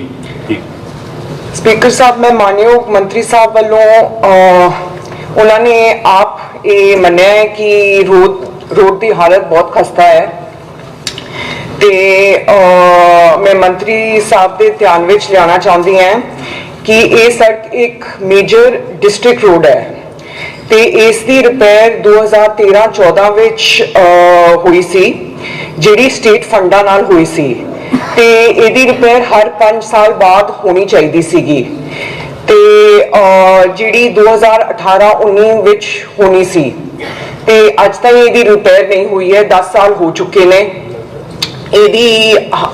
ਹੁਣ ਇਹਦੀ ਰਿਪੇਅਰ ਓਵਰ ਡਿਊ ਹੈ ਤੇ ਇਹਦੀ ਰਿਪੇਅਰ ਹੁਣ ਪਹਿਲੇ ਤਾਂ ਇਹਦੀ ਰਿਪੇਅਰ ਜਦ ਸਟੇਟ ਫੰਡਾਂ ਨਾਲ ਹੋਈ ਸੀ, ਫਿਰ ਇਹਨੂੰ 22-23 ਦੌਰਾਨ CRIF ਰਾਹੀਂ ਪ੍ਰਪੋਜ਼ਲ ਭੇਜਣ ਦੀ ਲੋੜ ਹੀ ਨਹੀਂ ਸੀ ਤੇ ਹੁਣ ਵੀ ਇਹ ਸੜਕ ਦੀ ਰਿਪੇਅਰ ਸਟੇਟ ਫੰਡਾਂ ਨਾਲ ਹੀ ਹੋਣੀ ਚਾਹੀਦੀ ਹੈ ਤੇ ਮੇਰੀ ਰਿਕੁਐਸਟ ਹੈ ਕਿ ਸਟੇਟ ਫੰਡਾਂ ਰਾਹੀਂ ਪਹਿਲ ਦੇ ਆਧਾਰ ਤੇ ਇਸ ਰੋਡ ਦੀ ਰਿਪੇਅਰ ਕੀਤੀ ਜਾਵੇ। ਕੀ ਤੁਸੀਂ ਸਟੇਟ ਫੰਡ ਰਾਹੀਂ ਇਸ ਰੋਡ ਦੀ ਰਿਪੇਅਰ ਕਰੋਗੇ ਮੰਤਰੀ ਜੀ? ਮਾਨਯੋਗ ਸਪੀਕਰ ਸਾਹਿਬ, ਇਹ ਗੱਲ ਠੀਕ ਹੈ ਕਿ ਇਹ MDR ਰੋਡ ਨੰਬਰ 64 ਹੈ। ਐਕਚੁਅਲੀ ਇਸ ਸੜਕ ਦੇ 4 ਹਿੱਸੇ ਹਨ। ਜੇ ਪਹਿਲਾ ਹਿੱਸਾ ਦੇਖੀਏ ਤੇ 6.80 ਇਹ ਠੀਕ ਹੈ। 6 ਤੋਂ 80 ਤੱਕ 6 ਤੋਂ 17 ਤੱਕ ਅਸੀਂ ਸਟੇਟ ਫੰਡਾਂ ਦੇ ਨਾਲ ਹੀ ਇਹਦੀ ਸਰ ਰਿਪੇਅਰ ਕਰਵਾ ਰਹੇ ਹਾਂ ਔਰ ਉਹਦੇ ਵਾਸਤੇ ਅਸੀਂ ਲੋੜੀਂਦੇ ਫੰਡ ਜਿਹੜੇ ਨੇ ਉਹ ਜਾਰੀ ਕਰ ਦਿੱਤੇ ਨੇ। ਟੈਂਡਰ ਵੀ ਲੱਗ ਗਿਆ ਹੈ, ਇਹ ਕੰਮ ਜਲਦੀ ਸ਼ੁਰੂ ਹੋ ਜਾਏਗਾ। 17 ਤੋਂ ਲੈ ਕੇ ਤੇ 31 ਤੱਕ ਇਹ ਜਿਹੜੀ ਰੋਡ ਹੈ ਇਹ ਸਰ ਜ਼ਿਆਦਾ ਖਰਾਬ ਆ ਔਰ ਇਹਦੇ ਵਾਸਤੇ ਅਸੀਂ CRIF ਦੇ ਵਿੱਚ ਲਿਖਿਆ ਹੋਇਆ ਅਸੀਂ ਦਸੰਬਰ 2022 ਦੇ ਵਿੱਚ ਇਹ ਤਜਵੀਜ਼ ਭਾਰਤ ਸਰਕਾਰ ਨੂੰ ਭੇਜ ਦਿੱਤੀ ਸੀਗੀ। 13 ਕਰੋੜ 10 ਲੱਖ ਰੁਪਏ ਦਾ ਤਖਮੀਨਾ ਤਿਆਰ ਕਰਕੇ ਸਾਨੂੰ ਪੂਰਨ ਆਸ ਹੈ ਕਿ ਇਹਦੀ ਮਨਜ਼ੂਰੀ ਜਿਹੜੀ ਆ ਉਹ 31/3/2023 ਤੱਕ ਮਿਲ ਜਾਏਗੀ ਔਰ ਜਦੋਂ ਵੀ ਇਹਦੀ ਮਨਜ਼ੂਰੀ ਮਿਲਦੀ ਆ ਉਸ ਤੋਂ ਇੱਕ ਸਾਲ ਦੇ ਵਿੱਚ ਇਹ ਸੜਕ ਕੰਪਲੀਟ ਕਰ ਦਿੱਤੀ ਜਾਵੇਗੀ। Thank you. ਗਨੀਵ ਜੀ। ਸਪੀਕਰ ਸਾਹਿਬ, ਮੈਂ ਮਾਨਯੋਗ ਮੰਤਰੀ ਸਾਹਿਬ ਦੇ ਧਿਆਨ ਵਿੱਚ ਲਾਣਾ ਚਾਹਾਂਗੀ ਕਿ ਇਹ ਰੋਡ ਜਿਹੜੀ ਹੈਗੀ ਇਹ ਸ਼੍ਰੀ ਅੰਮ੍ਰਿਤਸਰ ਸਾਹਿਬ ਨੂੰ ਵਾਇਆ ਫਤਿਹਗੜ੍ਹ ਚੂੜੀਆਂ ਸ਼੍ਰੀ ਡੇਰਾ ਬਾਬਾ ਨਾਨਕ ਸਾਹਿਬ ਨੂੰ ਜੋੜਦੀ ਹੈ ਤੇ ਬਹੁਤ ਸਾਰੇ ਸ਼ਰਧਾਲੂਆਂ ਦਾ ਇਸ ਰੋਡ ਤੇ ਉਹਨਾਂ ਦੀ ਆਵਾਜਾਈ ਹੈ ਤੇ they are basically 2 major religious destinations ਤੇ ਇਸ ਤੇ ਬਹੁਤ ਜ਼ਿਆਦਾ ਟ੍ਰੈਫਿਕ ਹੈ ਤੇ ਬਹੁਤ ਸਾਰੇ ਰੋਜ਼ ਐਕਸੀਡੈਂਟ ਹੁੰਦੇ ਨੇ। It is a death trap ਤੇ ਜਿਹੜੀ ਇਸ ਰੋਡ ਦੀ ਹਾਲਤ ਹੈ ਮੈਂ ਤੁਹਾਨੂੰ ਦਿਖਾਵਾਂ। ਇਸ ਰੋਡ ਦੀ ਹਾਲਤ ਦੇਖੋ ਤੁਸੀਂ, ਜਿਹੜੇ ਬੱਚੇ ਜਾਂ ਭੈਣਾਂ ਸਕੂਟਰਾਂ ਦਾ ਜਾਂ ਮੋਟਰਸਾਈਕਲਾਂ ਦੇ ਪਿੱਛੇ ਬੈਠਦੀਆਂ ਨੇ ਸਾਰੀ ਡਿੱਗਦੀਆਂ ਨੇ। ਬਾਰਿਸ਼ਾਂ 'ਚ ਇੰਨਾ ਇੱਥੇ ਪਾਣੀ ਖੜਾ ਹੁੰਦਾ ਹੈ ਕਿ ਰੋਡ ਦਿਸਦੀ ਨਹੀਂ ਹੈ ਤੇ 10 ਸਾਲ ਹੋ ਗਏ ਇਹਦੀ ਮੁਰੰਮਤ ਨਹੀਂ ਹੋਈ ਹੈ। ਤੁਸੀਂ ਇਹਨੂੰ ਦੇਖੋ, ਜੇ ਸਟੇਟ ਫੰਡਾਂ ਨਾਲ ਇਹਦੀ ਪਹਿਲਾਂ ਮੁਰੰਮਤ ਹੋਈ ਹੈ ਤਾਂ ਹੁਣ ਕਿਉਂ ਨਹੀਂ ਹੋ ਸਕਦੀ? ਮਤਲਬ 10 ਸਾਲ ਤੁਸੀਂ ਇਹਨੂੰ ਦੇਖੋਗੇ ਹੀ ਨਹੀਂ। ਤੇ ਆ ਅਜੈਬ ਵਾਲੀ ਦਾ ਪੁਲ ਹੈ, 2 ਕਿਲੋਮੀਟਰ ਦਾ ਪੁਲ, ਲੋਕਾਂ ਨੂੰ 10-12 ਕਿਲੋਮੀਟਰ ਘੁੰਮ ਕੇ ਆਉਣਾ ਪੈਂਦਾ ਹੈ। ਬੱਸਾਂ ਦਾ, ਸਕੂਲ ਬੱਸਾਂ ਦਾ, ਟਰੱਕਾਂ ਦਾ ਹੈਵੀ ਟ੍ਰੈਫਿਕ ਹੈ। ਜੇ ਇਸ 1 ਸਾਲ ਹੋ ਗਿਆ ਪੁਲ ਬੰਦ ਪਿਆ ਹੈ, ਕੋਈ ਕਿਸੇ ਨੇ ਰਿਪੇਅਰ ਨਹੀਂ ਕਰਾਈ ਹੈ। ਮੇਰੀ ਆਪ ਜੀ ਦੇ ਰਾਹੀਂ ਬੇਨਤੀ ਹੈ ਹੱਥ ਜੋੜ ਕੇ ਮੰਤਰੀ ਸਾਹਿਬ ਨੂੰ ਕਿ ਪਲੀਜ਼ ਇਸ ਦੇ ਵੱਲ ਧਿਆਨ ਦਿੱਤਾ ਜਾਵੇ। ਤੁਸੀਂ ਮੈਨੂੰ ਅਸ਼ੋਰੈਂਸ ਦਿਓ ਕਿ ਸਟੇਟ ਫੰਡਾਂ ਰਾਹੀਂ ਇਸ ਦੀ ਰਿਪੇਅਰ ਹੋਊਗੀ ਤੇ ਟਾਈਮ ਬਾਉਂਡ ਤੁਸੀਂ ਇਹਨੂੰ ਕਰੋ ਤੇ ਇਹਦੀ ਰਿਪੇਅਰ ਕਰਾਓ ਪਲੀਜ਼। ਕੀ ਤੁਸੀਂ ਇਹ ਸੜਕ ਨੂੰ ਜਲਦੀ ਰਿਪੇਅਰ ਕਰਾਓਗੇ? ਮਾਨਯੋਗ ਸਪੀਕਰ ਸਾਹਿਬ, ਮਾਨਯੋਗ ਮੈਂਬਰ ਸਾਹਿਬ ਦੀ ਗੱਲ ਬਿਲਕੁਲ ਠੀਕ ਹੈ ਔਰ ਇਸ ਦੀ ਰਿਪੇਅਰ 2018 ਦੇ ਵਿੱਚ ਡਿਊ ਸੀ, ਜੋ ਕਿ ਨਾ 18, 19, 20, 21 ਕਿਸੇ ਦਿਨ ਕਿਸੇ ਸਾਲ ਦੇ ਵਿੱਚ ਵੀ ਇਹਦੀ ਰਿਪੇਅਰ ਨਹੀਂ ਕਰਵਾਈ ਗਈ। ਪਰ ਫਿਰ ਵੀ ਅਸੀਂ ਸਟੇਟ ਫੰਡ ਦੇ ਵਿੱਚੋਂ ਫੰਡਸ ਅਲਾਟ ਕਰਕੇ ਇਸ ਦੀ ਰਿਪੇਅਰ 6 ਕਿਲੋਮੀਟਰ ਤੋਂ ਲੈ ਕੇ 17 ਕਿਲੋਮੀਟਰ ਤੱਕ ਸ਼ੁਰੂ ਕਰਵਾ ਦਿੱਤੀ ਹੈ। ਬਾਕੀ ਜੋ ਸੜਕ ਜਿਹੜੀਆਂ ਪਿਕਚਰਸ ਮਾਨਯੋਗ ਮੈਂਬਰ ਸਾਹਿਬ ਨੇ ਦਿਖਾਈਆਂ ਨੇ ਉਹਦੇ ਵਿੱਚ 17 ਤੋਂ ਲੈ ਕੇ ਇਹ ਸੜਕ ਸਰ ਪੂਰੀ ਜਿਹੜੀ ਆ 31.28 ਕਿਲੋਮੀਟਰ ਆ ਔਰ 17 ਤੋਂ ਲੈ ਕੇ 31 ਤੱਕ ਦੀ ਜਿਹੜੀ ਅਸੀਂ ਤਖਮੀਨਾ ਜਿਹੜਾ ਆ ਉਹ ਤਿਆਰ ਹੋ ਚੁੱਕਾ ਹੈ। ਮੈਂ ਪਹਿਲਾਂ ਵੀ ਦੱਸਿਆ ਕਿ ਉਹ ਅਸੀਂ ਭੇਜ ਚੁੱਕੇ ਹਾਂ ਔਰ ਸਾਨੂੰ ਪੂਰਨ ਉਮੀਦ ਆ ਕਿ ਇਹ 31/3/23 ਤੱਕ ਇਹਦੀ ਪ੍ਰਵਾਨਗੀ ਐਸੇ ਹੀ ਫਾਈਨੈਂਸ਼ੀਅਲ ਈਅਰ ਦੇ ਵਿੱਚ ਮਿਲ ਜਾਏਗੀ। ਜੇ ਮੈਂ ਮਾਨਯੋਗ ਮੈਂਬਰ ਸਾਹਿਬ ਨੂੰ ਦੱਸਣਾ ਚਾਹੁੰਦਾ ਕਿ ਜੇ ਇਹਦੀ 31/3/23 ਤੱਕ ਕਿਸੇ ਕਾਰਨ ਕਰਕੇ ਕੋਈ ਸਾਨੂੰ CRIF ਦੇ ਵਿੱਚ ਜਿਹੜੀ ਇਹਦੀ ਪਰਮਿਸ਼ਨ ਆ ਜਾਂ ਉਹ ਮਨਜ਼ੂਰੀ ਜਿਹੜੀ ਆ ਉਹ ਨਹੀਂ ਮਿਲਦੀ ਤੇ ਅਸੀਂ ਸਟੇਟ ਗਵਰਨਮੈਂਟ ਵੱਲੋਂ ਹਰ ਸੰਭਵ ਕੋਸ਼ਿਸ਼ ਕਰਾਂਗੇ ਕਿ ਇਸ ਦੀ ਸਟੇਟ ਫੰਡ ਦੇ ਵਿੱਚੋਂ ਰਿਪੇਅਰ ਕਰਵਾ ਦਿੱਤੀ ਜਾਵੇ। Thank you.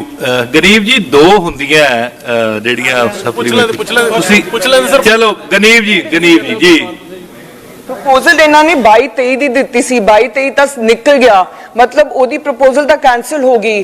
ਹੁਣ ਤੇ ਜਦ ਪਹਿਲਾਂ ਸਟੇਟ ਫੰਡਾਂ ਨਾਲ ਇਹਨਾਂ ਨੇ ਕੀਤੀ ਸੀ ਰਿਪੇਅਰ, ਹੁਣ ਕਿਉਂ ਨਹੀਂ ਕਰਾ ਸਕਦੇ? Why are they treating us like step children? ਨਹੀਂ, why can they not do it from the state funds? ਤੁਸੀਂ ਮਾਨਯੋਗ ਸਪੀਕਰ ਸਾਹਿਬ ਮਤਰੇਈ ਮਾਂ ਵਾਲਾ ਸਲੂਕ ਤਾਂ ਨਹੀਂ ਕਰਦੇ? ਮਾਨਯੋਗ ਸਪੀਕਰ ਸਾਹਿਬ, ਮੈਂਬਰ ਸਾਹਿਬ ਨੇ ਦੱਸਿਆ ਕਿ 22-23 ਨਿਕਲ ਚੁੱਕੀ ਆ। ਦੇਖੋ 22-23 ਦੇ ਵਿੱਚ ਅਸੀਂ ਪ੍ਰਪੋਜ਼ਲ ਭੇਜੀ ਹੈ, 22-23 ਦੇ ਵਿੱਚ ਦਸੰਬਰ 22 ਦੇ ਵਿੱਚ ਪ੍ਰਪੋਜ਼ਲ ਭੇਜੀ ਆ। ਇਹ ਸੈਂਟਰਲ ਗਵਰਨਮੈਂਟ ਨੂੰ ਇਹਦੇ ਤੇ 31 ਤੱਕ ਕੋਈ ਨਾ ਕੋਈ ਐਕਸ਼ਨ ਜਿਹੜਾ ਆ ਉਹ ਕਰਨਾ ਪੈਣਾ। 31/3/23 ਤੱਕ ਸਾਨੂੰ ਆਸ ਆ ਕਿ ਮਿਲ ਜੇਗੀ ਮਨਜ਼ੂਰੀ। ਮੈਂ ਪਹਿਲਾਂ ਵੀ ਕਹਿ ਚੁੱਕਾ ਜੇ ਮਨਜ਼ੂਰੀ ਨਹੀਂ ਮਿਲੇਗੀ ਤੇ ਅਸੀਂ ਪੂਰੀ ਕੋਸ਼ਿਸ਼ ਕਰਾਂਗੇ ਕਿ ਅਸੀਂ ਸਟੇਟ ਫੰਡਸ ਦੇ ਵਿੱਚ ਉਹਨੂੰ ਰਿਪੇਅਰ ਕਰਵਾਈਏ। ਇਹ ਤਾਂ ਕਹਿੰਦੇ ਕਰਵਾ ਦੇਣਾ ਜੀ, ਹੁਣ ਤੁਸੀਂ ਕੀ ਕਹਿਣਾ ਚਾਹੁੰਦੇ ਮੰਤਰੀ ਜੀ? ਆਪਣੇ ਗਰੀਬ ਜੀ, ਸਾਡੇ ਉੱਥੇ ਬਹੁਤ ਡੈਥਸ ਹੋ ਰਹੀਆਂ ਨੇ, ਬਹੁਤ ਐਕਸੀਡੈਂਟਸ ਹੋ ਰਹੇ ਨੇ, ਉਹਨਾਂ ਦੀ ਸਾਡੇ ਮਜੀਠੇ ਦੇ ਲੋਕਾਂ ਦੀ ਜਾਨ ਇਹਨਾਂ ਦੇ ਹੱਥ ਹੈ। If he has any sympathy for us then I request him to please get the road settled. ਉਹਨਾਂ ਦਾ ਜਵਾਬ ਆ ਗਿਆ ਜੀ ਔਰ ਇਹ ਤਾਂ ਇੰਨੇ ਦਿਆਲ ਹੋਇਆ, ਮੈਨੂੰ ਲੱਗਦਾ ਮੈਂ ਵੀ ਕੁਝ ਮੰਗ ਲਾ ਇਹਨਾਂ ਤੋਂ ਮੰਤਰੀ ਜੀ ਤੋਂ। ਹੁਣ ਮੇਰੇ ਪਿੰਡ ਨੂੰ ਜਿਹੜੀ ਸੜਕ ਜਾਂਦੀ ਹੈ ਨਾ ਜੀ ਬਾਈਪਾਸ ਤੋਂ, ਉਹ ਵੀ ਕਰ ਦਿਓ ਰਿਪੇਅਰ। ਸਰ ਜੰਡਿਆਲਾ ਹਲਕੇ ਦੇ ਲੋਕਾਂ ਨੇ ਬਹੁਤ ਦਿਆਲ ਹੋ ਕੇ ਵੋਟਾਂ ਪਾਈਆਂ ਨੇ, ਬੜੇ ਖੁੱਲ੍ਹਦਿਲੀ ਦੇ ਨਾਲ ਵੋਟਾਂ ਪਾਈਆਂ ਨੇ ਤੇ ਸਾਡਾ ਵੀ ਫਰਜ਼ ਬਣਦਾ ਸਰ ਉਸੇ ਹਿਸਾਬ ਨਾਲ ਹੀ ਕੰਮ ਕਰੀਏ। Thank you. ਬਾਜਵਾ ਸਾਹਿਬ ਕੁਝ? ਬਾਜਵਾ ਜੀ ਸਰ, ਜਿਹੜਾ ਮੈਡਮ ਨੇ ਸਾਡੀ ਭੈਣ ਨੇ ਸਵਾਲ ਕੀਤਾ ਬਹੁਤ ਮਹੱਤਵਪੂਰਨ ਹੈ, ਕਿਉਂਕਿ ਪਿਛਲੇ ਦਿਨੀ ਮੈਨੂੰ ਵੀ ਮੌਕਾ ਮਿਲਿਆ ਸੀ ਜਾਣ ਦਾ। ਰਤਰ ਛਤਰ ਪਿੰਡ ਹੈ ਬਿਲਕੁਲ ਕਰਤਾਰਪੁਰ ਸਾਹਿਬ ਦੇ ਕੋਲ ਹੀ, ਤੇ ਇਹ ਜ਼ਰੂਰੀ ਹੈ। ਧਾਲੀਵਾਲ ਸਾਹਿਬ ਦਾ ਵੀ ਏਰੀਆ ਅਸੀਂ ਇਹ ਬੇਨਤੀ ਕਰਾਂਗੇ ਇਹ ਅੰਮ੍ਰਿਤਸਰ ਸਾਹਿਬ ਨੂੰ ਤੇ ਕਰਤਾਰਪੁਰ ਸਾਹਿਬ ਨੂੰ ਜੋੜ ਸਰ। ਠੀਕ ਹੈ ਤੈਨੂੰ ਕਾਈਂਡਲੀ ਇਸ ਨੂੰ ਕਰਵਾ ਦਿਓ। ਉਹਨਾਂ ਨੇ ਬੈਠੋ ਬਾਜਵਾ ਜੀ, ਮੰਤਰੀ ਜੀ। ਸਰ ਮੰਤਰੀ ਜੀ, ਮਾਨਯੋਗ ਮੈਂਬਰ ਸਾਹਿਬ ਨੇ ਦੱਸਿਆ ਕਿ 2013 ਦੇ ਵਿੱਚ ਰਿਪੇਅਰ ਹੋਈ ਸੀਗੀ ਸਰ, 2018 ਦੇ ਵਿੱਚ ਡਿਊ ਸੀਗੀ। 2018 ਦੇ ਵਿੱਚ ਕਿਹਦੀ ਜ਼ਿੰਮੇਵਾਰੀ ਬਣਦੀ ਸੀਗੀ ਉਹ ਸੜਕ ਬਣਾਉਣ ਦੀ? ਕੌਣ ਸੀਗਾ ਉਸ ਵੇਲੇ ਸਰ? 18 ਦੇ ਵਿੱਚ ਇਹਨਾਂ ਬਣਾਉਣੀ ਸੀਗੀ, 18 ਚ ਨਹੀਂ ਬਣਾਈ, 19 ਚ ਨਹੀਂ ਬਣਾਈ, 20 ਚ ਨਹੀਂ ਬਣਾਈ, 21 ਚ ਨਹੀਂ ਬਣਾਈ ਸਰ। ਅਸੀਂ ਆਉਂਦਿਆਂ ਹੀ 23-22 ਦੇ ਵਿੱਚ ਅਸੀਂ ਪ੍ਰਪੋਜ਼ਲ ਵੀ ਭੇਜ ਦਿੱਤੀ ਸਰ। ਅਸੀਂ ਮੈਂਬਰ ਸਾਹਿਬ ਨੂੰ ਭਰੋਸਾ ਵੀ ਦੇ ਦਿੱਤਾ ਕਿ ਜੇਕਰ ਸਾਨੂੰ ਸੈਂਟਰ ਤੋਂ ਫੰਡ ਰਿਸੀਵ ਨਹੀਂ ਵੀ ਹੁੰਦੇ ਅਸੀਂ ਫਿਰ ਵੀ ਸਟੇਟ ਫੰਡ ਦੇ ਵਿੱਚੋਂ ਕਰਵਾ ਦੇਵਾਂਗੇ। ਹੁਣ ਸਰ ਕਾਹਦਾ ਰੌਲਾ ਹੈ? Thank you. ਕੋਈ ਰੌਲਾ ਨਹੀਂ, ਤਾਈਓ ਤਾਂ ਮੈਂ ਮੰਗ ਲਿਆ ਤੁਹਾਡੇ ਤੋਂ। ਮੈਂ ਕਿਹਾ ਦਿਆਲ ਹੋਏ ਆ, ਹੁਣ ਮੇਰੇ ਪਿੰਡ ਵਾਲੇ ਵੀ ਬਣਾ ਦੇਣਗੇ ਬਾਈਪਾਸ ਤੋਂ ਜਿਹੜੀ ਜਾਂਦੀ ਹੈ। ਥੈਂਕ ਯੂ ਬਾਈ ਸਾਹਿਬ। ਅੱਗੇ ਚੱਲੀਏ, ਅੱਗੇ ਚੱਲੀਏ ਜੀ। ਹੁਣ ਤਾਂ ਉਹਨਾਂ ਨੇ ਕਹਿਤਾ ਬਣਾ ਦੇ। ਠੀਕ ਬੈਠੋ। ਸਰਦਾਰ ਅੰਮ੍ਰਿਤਪਾਲ ਸਿੰਘ ਸੁਖਾਨੰਦ ਸਰ, ਸਵਾਲ ਨੰਬਰ 650 ਜੀ। ਇਹਨਾਂ ਦੇ ਸਵਾਲ ਦਾ ਜਵਾਬ ਬਹੁਤ ਵਧੀਆ ਤਰੀਕੇ ਨਾਲ ਦੇਣਾ ਸ਼੍ਰੀ ਗੁਰਮੀਤ ਸਿੰਘ ਮੀਤ ਹੇਅਰ ਜੀ। ਸਰ, ਮੈਂਬਰ ਸਾਹਿਬ ਨੂੰ ਜਿਹੜਾ ਰਿਟਨ ਜਵਾਬ ਹੈ ਉਹ ਚਲਾ ਗਿਆ। ਮੈਂ ਬੇਨਤੀ ਕਰੂੰਗਾ ਵੀ ਮੈਂਬਰ ਸਾਹਿਬ ਤੁਸੀਂ ਬੋਲਦੇ ਬਹੁਤ ਸੋਹਣਾ, ਤੁਸੀਂ ਜਵਾਬ ਦਿਓ ਬੋਲ ਕੇ। ਸਰ, ਰਿਟਨ ਚਲਾ ਗਿਆ ਜੀ। ਨਹੀਂ ਕੀ 1 ਮਿੰਟ ਦੀ 1 ਮਿੰਟ ਮੈਂਬਰ ਸਾਹਿਬ ਬੈਠੋ। ਸਰ, ਫਿਲਹਾਲ ਬਾਗਾ ਪੁਰਾਣਾ ਚ ਕਿਉਂਕਿ ਇਹਨਾਂ ਨੇ ਸਟੇਡੀਅਮ ਦਾ ਸਵਾਲ ਕੀਤਾ ਕਿ ਕੋਈ ਬਾਗਾ ਪੁਰਾਣਾ ਚ ਸਟੇਡੀਅਮ ਬਣਾਉਣ ਦੀ ਤਜਵੀਜ਼ ਸਰਕਾਰ ਦੇ ਵਿਚਾਰਧੀਨ ਹੈ, ਉਹ ਚਲਾ ਗਿਆ ਕਿ ਤਜਵੀਜ਼ ਹਜੇ ਤੱਕ ਤਾਂ ਕੋਈ ਵਿਚਾਰਧੀਨ ਹੈ ਨਹੀਂ। ਹੈ ਕਹੋ ਨਾ ਸਰ, ਸਰਕਾਰ ਖੇਡਾਂ ਦੇ ਲਈ ਬਹੁਤ ਕੁਝ ਕਰ ਰਹੀ ਹੈ ਜੀ, ਪਰ ਜਿਹੜਾ ਮੇਰਾ ਹਲਕਾ ਬਾਗਾ ਪੁਰਾਣਾ ਅਜੇ ਵੀ ਇੱਕ ਵਧੀਆ ਸਟੇਡੀਅਮ ਤੋਂ ਵਾਂਝਾ, ਤੇ ਮੈਨੂੰ ਮਿਨਿਸਟਰ ਸਾਹਿਬ ਤੋਂ ਬੜੀ ਆਸ ਆ ਕਿ ਸਾਨੂੰ ਇੱਕ ਵਾਰ ਸੌਗਾਤ ਦੇ ਪਿਆਰ ਵੀ ਹੈ ਤੇ ਆਸ ਵੀ ਆ ਜੀ, ਕਿਉਂਕਿ ਹਲਕੇ ਵਾਲੇ ਲੋਕ ਜਿੰਨਾ ਮੈਨੂੰ ਪਿਆਰ ਕਰਦੇ ਉਦੋਂ ਵੱਧ ਇਹਨਾਂ ਨੂੰ ਕਰਦੇ ਨੇ। ਤਾਂ ਮੈਂ ਇਹਨਾਂ ਨੂੰ ਇਹੀ ਬੇਨਤੀ ਕਰਦਾ ਕਿ ਇੱਕ ਵਾਰ ਜ਼ਰੂਰ ਸਾਨੂੰ ਇੱਕ ਵਧੀਆ ਸਟੇਡੀਅਮ ਜ਼ਰੂਰ ਦੇਣ। ਇਹ ਆਪ ਵੀ ਸਪੋਰਟਸਮੈਨ ਨੇ, ਅਸੀਂ ਇਕੱਠੇ ਖੇਡਦੇ ਰਹੇ ਹਾਂ ਜੀ, ਤਾਂ ਮੇਰੇ ਹਲਕੇ ਨੂੰ ਇੱਕ ਸਟੇਡੀਅਮ ਤਾਂ ਬਣਦਾ ਇਹਨਾਂ ਵੱਲੋਂ। ਮੰਤਰੀ ਜੀ ਐ ਤੋੜ ਕੇ ਜਵਾਬ ਦਿੱਤਾ, ਗੱਲ ਬਣਨੀ ਨਹੀਂ। ਸਰ, ਇਕੱਠੇ ਖੇਡਦੇ ਰਹੇ, ਮੈਂ ਹੁਣ ਵੀ ਖੇਡਦਾ, ਪਰ ਹੁਣ ਨਹੀਂ ਅੱਜ ਕੱਲ੍ਹ ਖੇਡਦੇ। ਤੇ ਮੈਂ ਸਰ, ਕਿਉਂਕਿ ਸਾਡੀ ਮੁੱਖ ਮੰਤਰੀ ਸਾਹਿਬ ਦੀ ਇਹ ਤਰਜੀਹ ਹੈ ਕਿ ਪੰਜਾਬ 'ਚ ਖੇਡ ਕਲਚਰ ਜਿਹੜਾ ਰਿਵਾਈਵ ਕੀਤਾ ਜਾ ਸਕੇ, ਉਹਦੇ ਲਈ ਸਰ ਅਸੀਂ ਤਾਂ ਕਹਿੰਦੇ ਆ ਕਿ ਮੈਂ ਪਿਛਲੇ ਸਦਨ 'ਚ ਵੀ ਜ਼ਿਕਰ ਕੀਤਾ ਸੀ ਕਿ ਪਿੰਡ ਗਰਾਊਂਡ ਬਣੇ। ਸਰ, ਉਹਦੇ ਲਈ ਰੂਰਲ ਡਿਪਾਰਟਮੈਂਟ ਵੀ ਜਿਹੜਾ ਮਨਰੇਗਾ ਰਾਹੀਂ ਜਾਂ ਹੋਰ ਜਿਹੜੇ ਫੰਡਾਂ ਦੇ ਰਾਹੀਂ ਉਹਦਾ ਕੰਬੀਨੇਸ਼ਨ ਕਰਕੇ ਸਾਰੇ ਪਿੰਡਾਂ 'ਚ ਗਰਾਊਂਡ ਬਣਾਉਣ ਦੀ ਕੋਸ਼ਿਸ਼ ਕਰ ਰਹੇ ਹਾਂ। ਤੇ ਅਸੀਂ ਵੀ ਸਰ ਵੱਖ-ਵੱਖ ਜ਼ਿਲ੍ਹਿਆਂ ਨੂੰ ਤਕਰੀਬਨ ਸਾਰੇ ਡੀਸੀ ਤੋਂ ਅਸੀਂ ਪ੍ਰਪੋਜ਼ਲ ਮੰਗਵਾਈ ਹੈ ਕਿ ਅਸੀਂ ਆਪਣਾ ਜਿਹੜਾ ਗੈਪ ਫੰਡਿੰਗ ਅਸੀਂ ਦੇ ਕੇ ਸਪੋਰਟਸ ਡਿਪਾਰਟਮੈਂਟ ਵੱਲੋਂ 500 ਗਰਾਊਂਡ ਪਿੰਡਾਂ ਦੇ ਵਿੱਚ ਅਸੀਂ ਵੀ ਤਿਆਰ ਕਰ ਰਹੇ ਹਾਂ। ਤੇ ਜਦ ਤੱਕ ਰਹੀ ਸਰ ਬਾਗਾ ਪੁਰਾਣਾ ਦੇ ਵਿੱਚ ਸਟੇਡੀਅਮ ਬਣਾਉਣ ਦੀ ਗੱਲ, ਮੈਂ ਮੈਂਬਰ ਸਾਹਿਬ ਨੂੰ ਬੇਨਤੀ ਕਰੂੰਗਾ ਕਿ ਸਾਨੂੰ ਜ਼ਮੀਨ ਜਾਂ ਬਾਗਾ ਪੁਰਾਣਾ ਕਿਉਂਕਿ ਕਸਬਾ ਜਾਂ ਤਾਂ ਉੱਥੇ ਮੁਹੱਈਆ ਕਰਵਾ ਦੇਣ ਤਾਂ ਬਹੁਤ ਜ਼ਿਆਦਾ, ਕਿਉਂਕਿ ਆਲੇ ਦੁਆਲੇ ਪਿੰਡਾਂ ਦੇ ਬੱਚੇ ਵੀ ਉੱਥੇ ਆ ਜਾ ਕਰਨਗੇ ਤਾਂ ਉਹ ਜ਼ਿਆਦਾ ਬਿਹਤਰ ਹੋਊਗਾ, ਜਾਂ ਨੇੜਲੇ ਕਿਸੇ ਪਿੰਡ 'ਚ ਕਰਵਾ ਦੇਣ। ਸਰ, ਜ਼ਮੀਨ ਮੁਹੱਈਆ ਕਰਵਾ ਦੇਣ ਤੇ ਉਹਦਾ ਪ੍ਰਪੋਜ਼ਲ ਬਣਾ ਕੇ ਸਾਨੂੰ ਆ ਜੇ ਤਾਂ ਅਸੀਂ ਆਉਣ ਵਾਲੇ ਸਮੇਂ 'ਚ ਆ ਜਿਹੜਾ ਮੂਰੇ ਫਾਈਨੈਂਸ਼ੀਅਲੀ ਰਹੂਗਾ ਉਹਦੇ 'ਚ ਫੰਡ ਦੇ ਕੇ ਸਰ ਗਰਾਊਂਡ ਦਾ ਜਿਹੜਾ ਸਟੇਡੀਅਮ ਦਾ ਕੰਮ ਹੈ ਜਿਹੜਾ ਸ਼ੁਰੂ ਕਰਵਾ ਦੇਵਾਂਗੇ। ਥੈਂਕ ਯੂ ਜੀ। ਅਮਰਪਾਲ ਜੀ, ਆਲਰੇਡੀ ਬਾਗਾ ਪੁਰਾਣਾ ਨਗਰ ਕੌਂਸਲ ਤੇ ਪਿੰਡਾਂ ਦੀਆਂ ਪੰਚਾਇਤਾਂ ਦੇ ਨਾਲ ਗੱਲ ਕੀਤੀ ਹੈ ਜੀ। ਅਸੀਂ ਇੱਕ ਸਪੋਰਟਸ ਡਿਪਾਰਟਮੈਂਟ ਨੂੰ ਜਿੰਨੀ ਜਗ੍ਹਾ ਮਿਨਿਸਟਰ ਸਾਹਿਬ ਜਾਂ ਜੋ ਆਪਣਾ ਕ੍ਰਾਈਟੇਰੀਆ ਕਹਿੰਦਾ ਵੀ ਇੱਕ ਸਟੇਡੀਅਮ ਲਈ ਚਾਹੀਦੀ ਆ ਉਹ ਪ੍ਰੋਵਾਈਡ ਕਰਾ ਦਾਂਗੇ ਬੜੀ ਜਲਦੀ। ਤੇ ਇਹਨਾਂ ਨੂੰ ਬੇਨਤੀ ਆ ਜੀ ਕਿ ਸਟਾਰਟ ਕਰਾ ਦੇਣ ਜੀ ਜਲਦੀ ਤੋਂ ਜਲਦੀ ਸਟੇਡੀਅਮ। ਥੈਂਕ ਯੂ ਜੀ। ਟਾਈਮ ਬਾਉਂਡ ਕਰ ਦੇਣ। ਵਿਆਹ ਤੋਂ ਪਹਿਲਾਂ ਕਰਾ ਦਿਓਗੇ? ਨਹੀਂ, ਵਿਆਹ ਮੈਨੂੰ ਲੱਗਦਾ ਹੈ ਬੜੀ ਜਲਦੀ ਕਰਵਾਉਣ ਜਾ ਰਹੇ ਜੀ, ਉਦੋਂ ਪਹਿਲਾਂ ਤਾਂ ਨਹੀਂ ਹੋਣਾ। ਉਦੋਂ ਪਹਿਲਾਂ ਸਾਨੂੰ ਪ੍ਰਪੋਜ਼ਲ ਭੇਜ ਦੇਣ। ਚਲੋ ਆਪਦੇ ਵਿਆਹ ਤੋਂ ਪਹਿਲਾਂ ਕਰਾ ਦਿਓ। Thank you. ਬੈਠੋ। ਪ੍ਰਪੋਜ਼ਲ ਭੇਜ ਦੇਣ ਜੀ, ਜਿੰਨੀ ਜਲਦੀ ਇਹ ਪ੍ਰਪੋਜ਼ਲ ਭੇਜ ਦੇਣਗੇ ਅਸੀਂ ਉਨੀ ਜਲਦੀ ਸ਼ੁਰੂ ਕਰਵਾ ਦਾਂਗੇ ਜੀ। ਜੀ ਜੀ, ਥੈਂਕ ਯੂ। ਸਰਦਾਰ ਮਨਵਿੰਦਰ ਸਿੰਘ ਗਿਆਸਪੁਰਾ। ਸਾਰੇ ਹਾਊਸ ਨੂੰ ਮੇਰੇ ਵੱਲੋਂ ਵਾਹਿਗੁਰੂ ਜੀ ਕਾ ਖਾਲਸਾ ਵਾਹਿਗੁਰੂ ਜੀ ਕੀ ਫਤਿਹ। ਕਰ ਲੈਣ ਸਰ ਜੀ, ਅੱਜ ਦੇ ਦਿਨ ਆਪਣੀ ਸਰਕਾਰ ਬਣੀ ਸੀ, ਸਾਰਿਆਂ ਨੂੰ ਵਧਾਈਆਂ। ਸਵਾਲ ਨੰਬਰ 449, ਸਵਾਲ ਨੰਬਰ 449। ਸਰਦਾਰ ਹਰਭਜਨ ਸਿੰਘ, ਲੋਕ ਨਿਰਮਾਣ ਮੰਤਰੀ।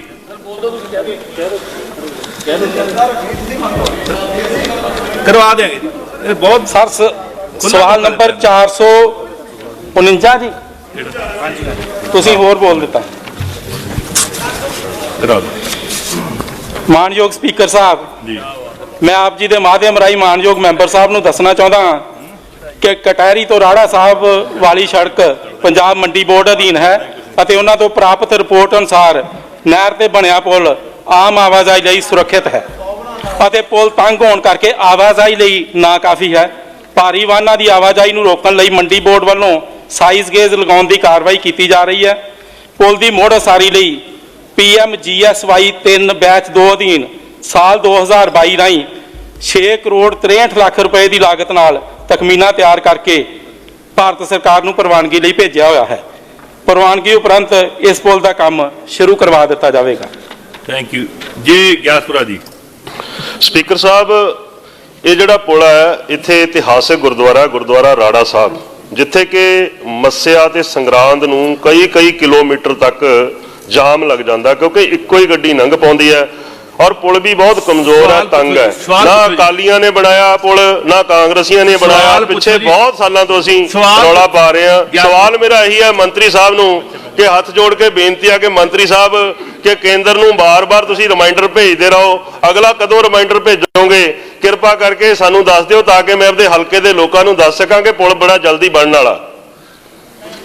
ਮੇਰੇ ਖਿਆਲ ਜਵਾਬ ਆ ਗਿਆ ਕਿ ਮੰਤਰੀ ਜੀ ਕਹਿਣਾ ਚਾਹੁੰਦੇ ਕੁਝ? ਮੈਂਬਰ ਸਾਹਿਬ ਦੀ ਗੱਲ ਬਿਲਕੁਲ ਠੀਕ ਹੈ ਜੀ। ਪੁਲ ਬਹੁਤ ਤੰਗ ਆ ਤੇ ਇਹਦੀ ਲੰਬਾਈ ਜਿਹੜੀ ਆ 58.80 ਮੀਟਰ ਆ, ਪਰ ਅਸੀਂ ਇਹਨਾਂ ਨੇ ਕਿਹਾ ਕਿ ਨਾ ਇਹ ਕਾਂਗਰਸ ਨੇ ਬਣਾਇਆ ਨਾ ਅਕਾਲੀਆਂ ਨੇ ਬਣਾਇਆ। ਮੈਂ ਇਹਨਾਂ ਨੂੰ ਇਹ ਵਿਸ਼ਵਾਸ ਦਿੰਦਾ ਕਿ ਆਮ ਆਦਮੀ ਪਾਰਟੀ ਜ਼ਰੂਰ ਬਣਾ ਦੂਗੀ। Thank you. ਆਪਾਂ ਅਗਲਾ ਸਵਾਲ ਲੈ ਲਈਏ। ਡਾਕਟਰ ਚਰਨਜੀਤ ਸਿੰਘ।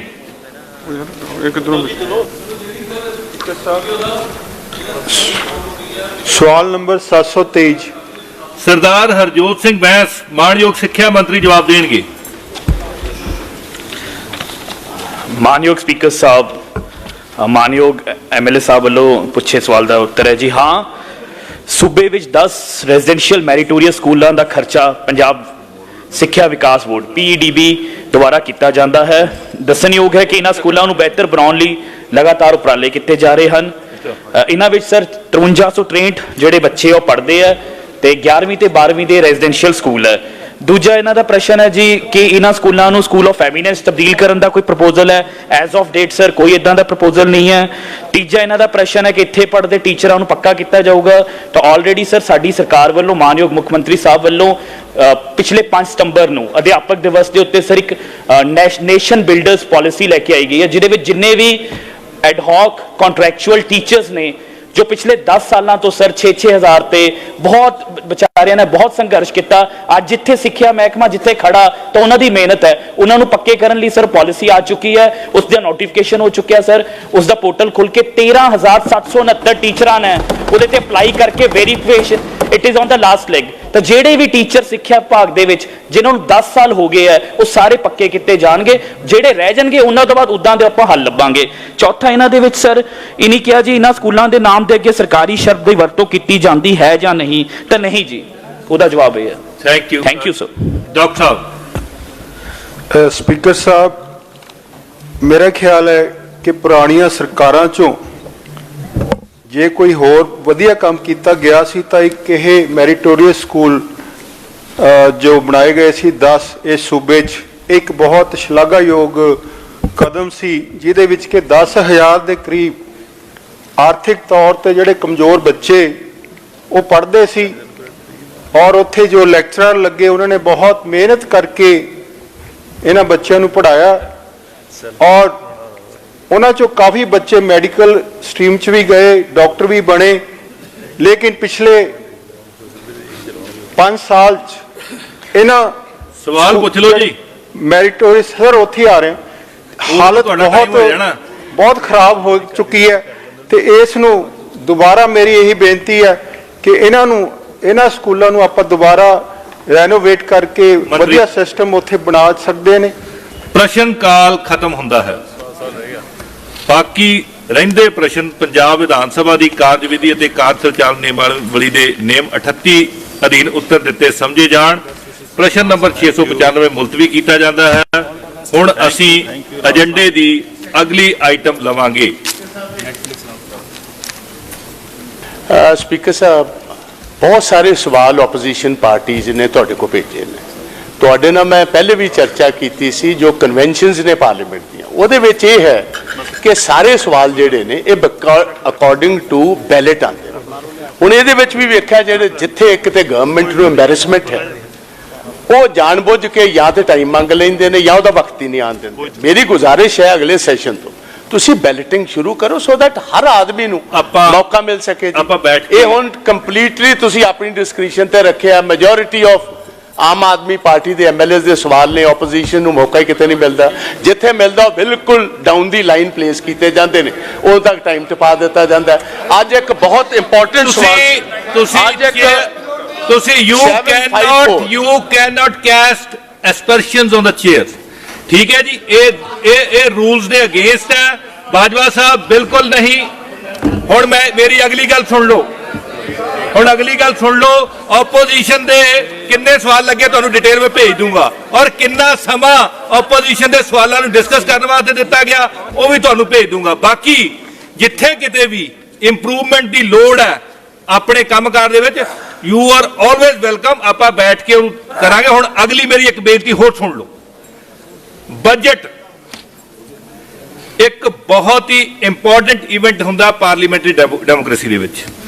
ਮੈਂ ਸਾਰੇ ਮਾਣਯੋਗ ਮੈਂਬਰ ਸਾਹਿਬਾਨ ਨੂੰ, ਮੇਰੇ ਲਈ ਸਾਰੇ ਇੱਕੋ ਜਿਹੇ ਨੇ, ਭਾਵੇਂ ਇੱਧਰ ਬੈਠੇ ਭਾਵੇਂ ਇੱਧਰ ਬੈਠੇ, ਮੈਂ ਬੇਨਤੀ ਕਰਦਾ ਕਿ ਸ਼ਾਂਤੀ ਦੇ ਨਾਲ ਬਜਟ ਸੁਣਿਆ ਜਾਵੇ, ਔਰ ਉਸ ਤੋਂ ਬਾਅਦ ਬਜਟ ਤੋਂ ਬਾਅਦ ਇੱਕ ਟ੍ਰੇਨਿੰਗ ਵੀ, ਤਾਂ ਕਿ ਬਜਟ ਦੀ ਜਿਹੜੀ ਟੈਕਨੀਕੈਲਿਟੀਜ਼ ਹੈ ਉਹਨਾਂ ਨੂੰ ਚੰਗੇ ਤਰੀਕੇ ਨਾਲ ਸਮਝਿਆ ਜਾਵੇ, ਤਾਂ ਕਿ ਤੁਸੀਂ ਬਜਟ ਦੀ ਡਿਸਕਸ਼ਨ ਬਹੁਤ ਵਧੀਆ ਤਰੀਕੇ ਨਾਲ ਕਰੋ, ਕਿਉਂਕਿ ਇਹ ਮੁਕੱਦਸ ਹਾਊਸ ਡਿਸਕਸ਼ਨ ਕਰਨ ਲਈ ਬਣਿਆ।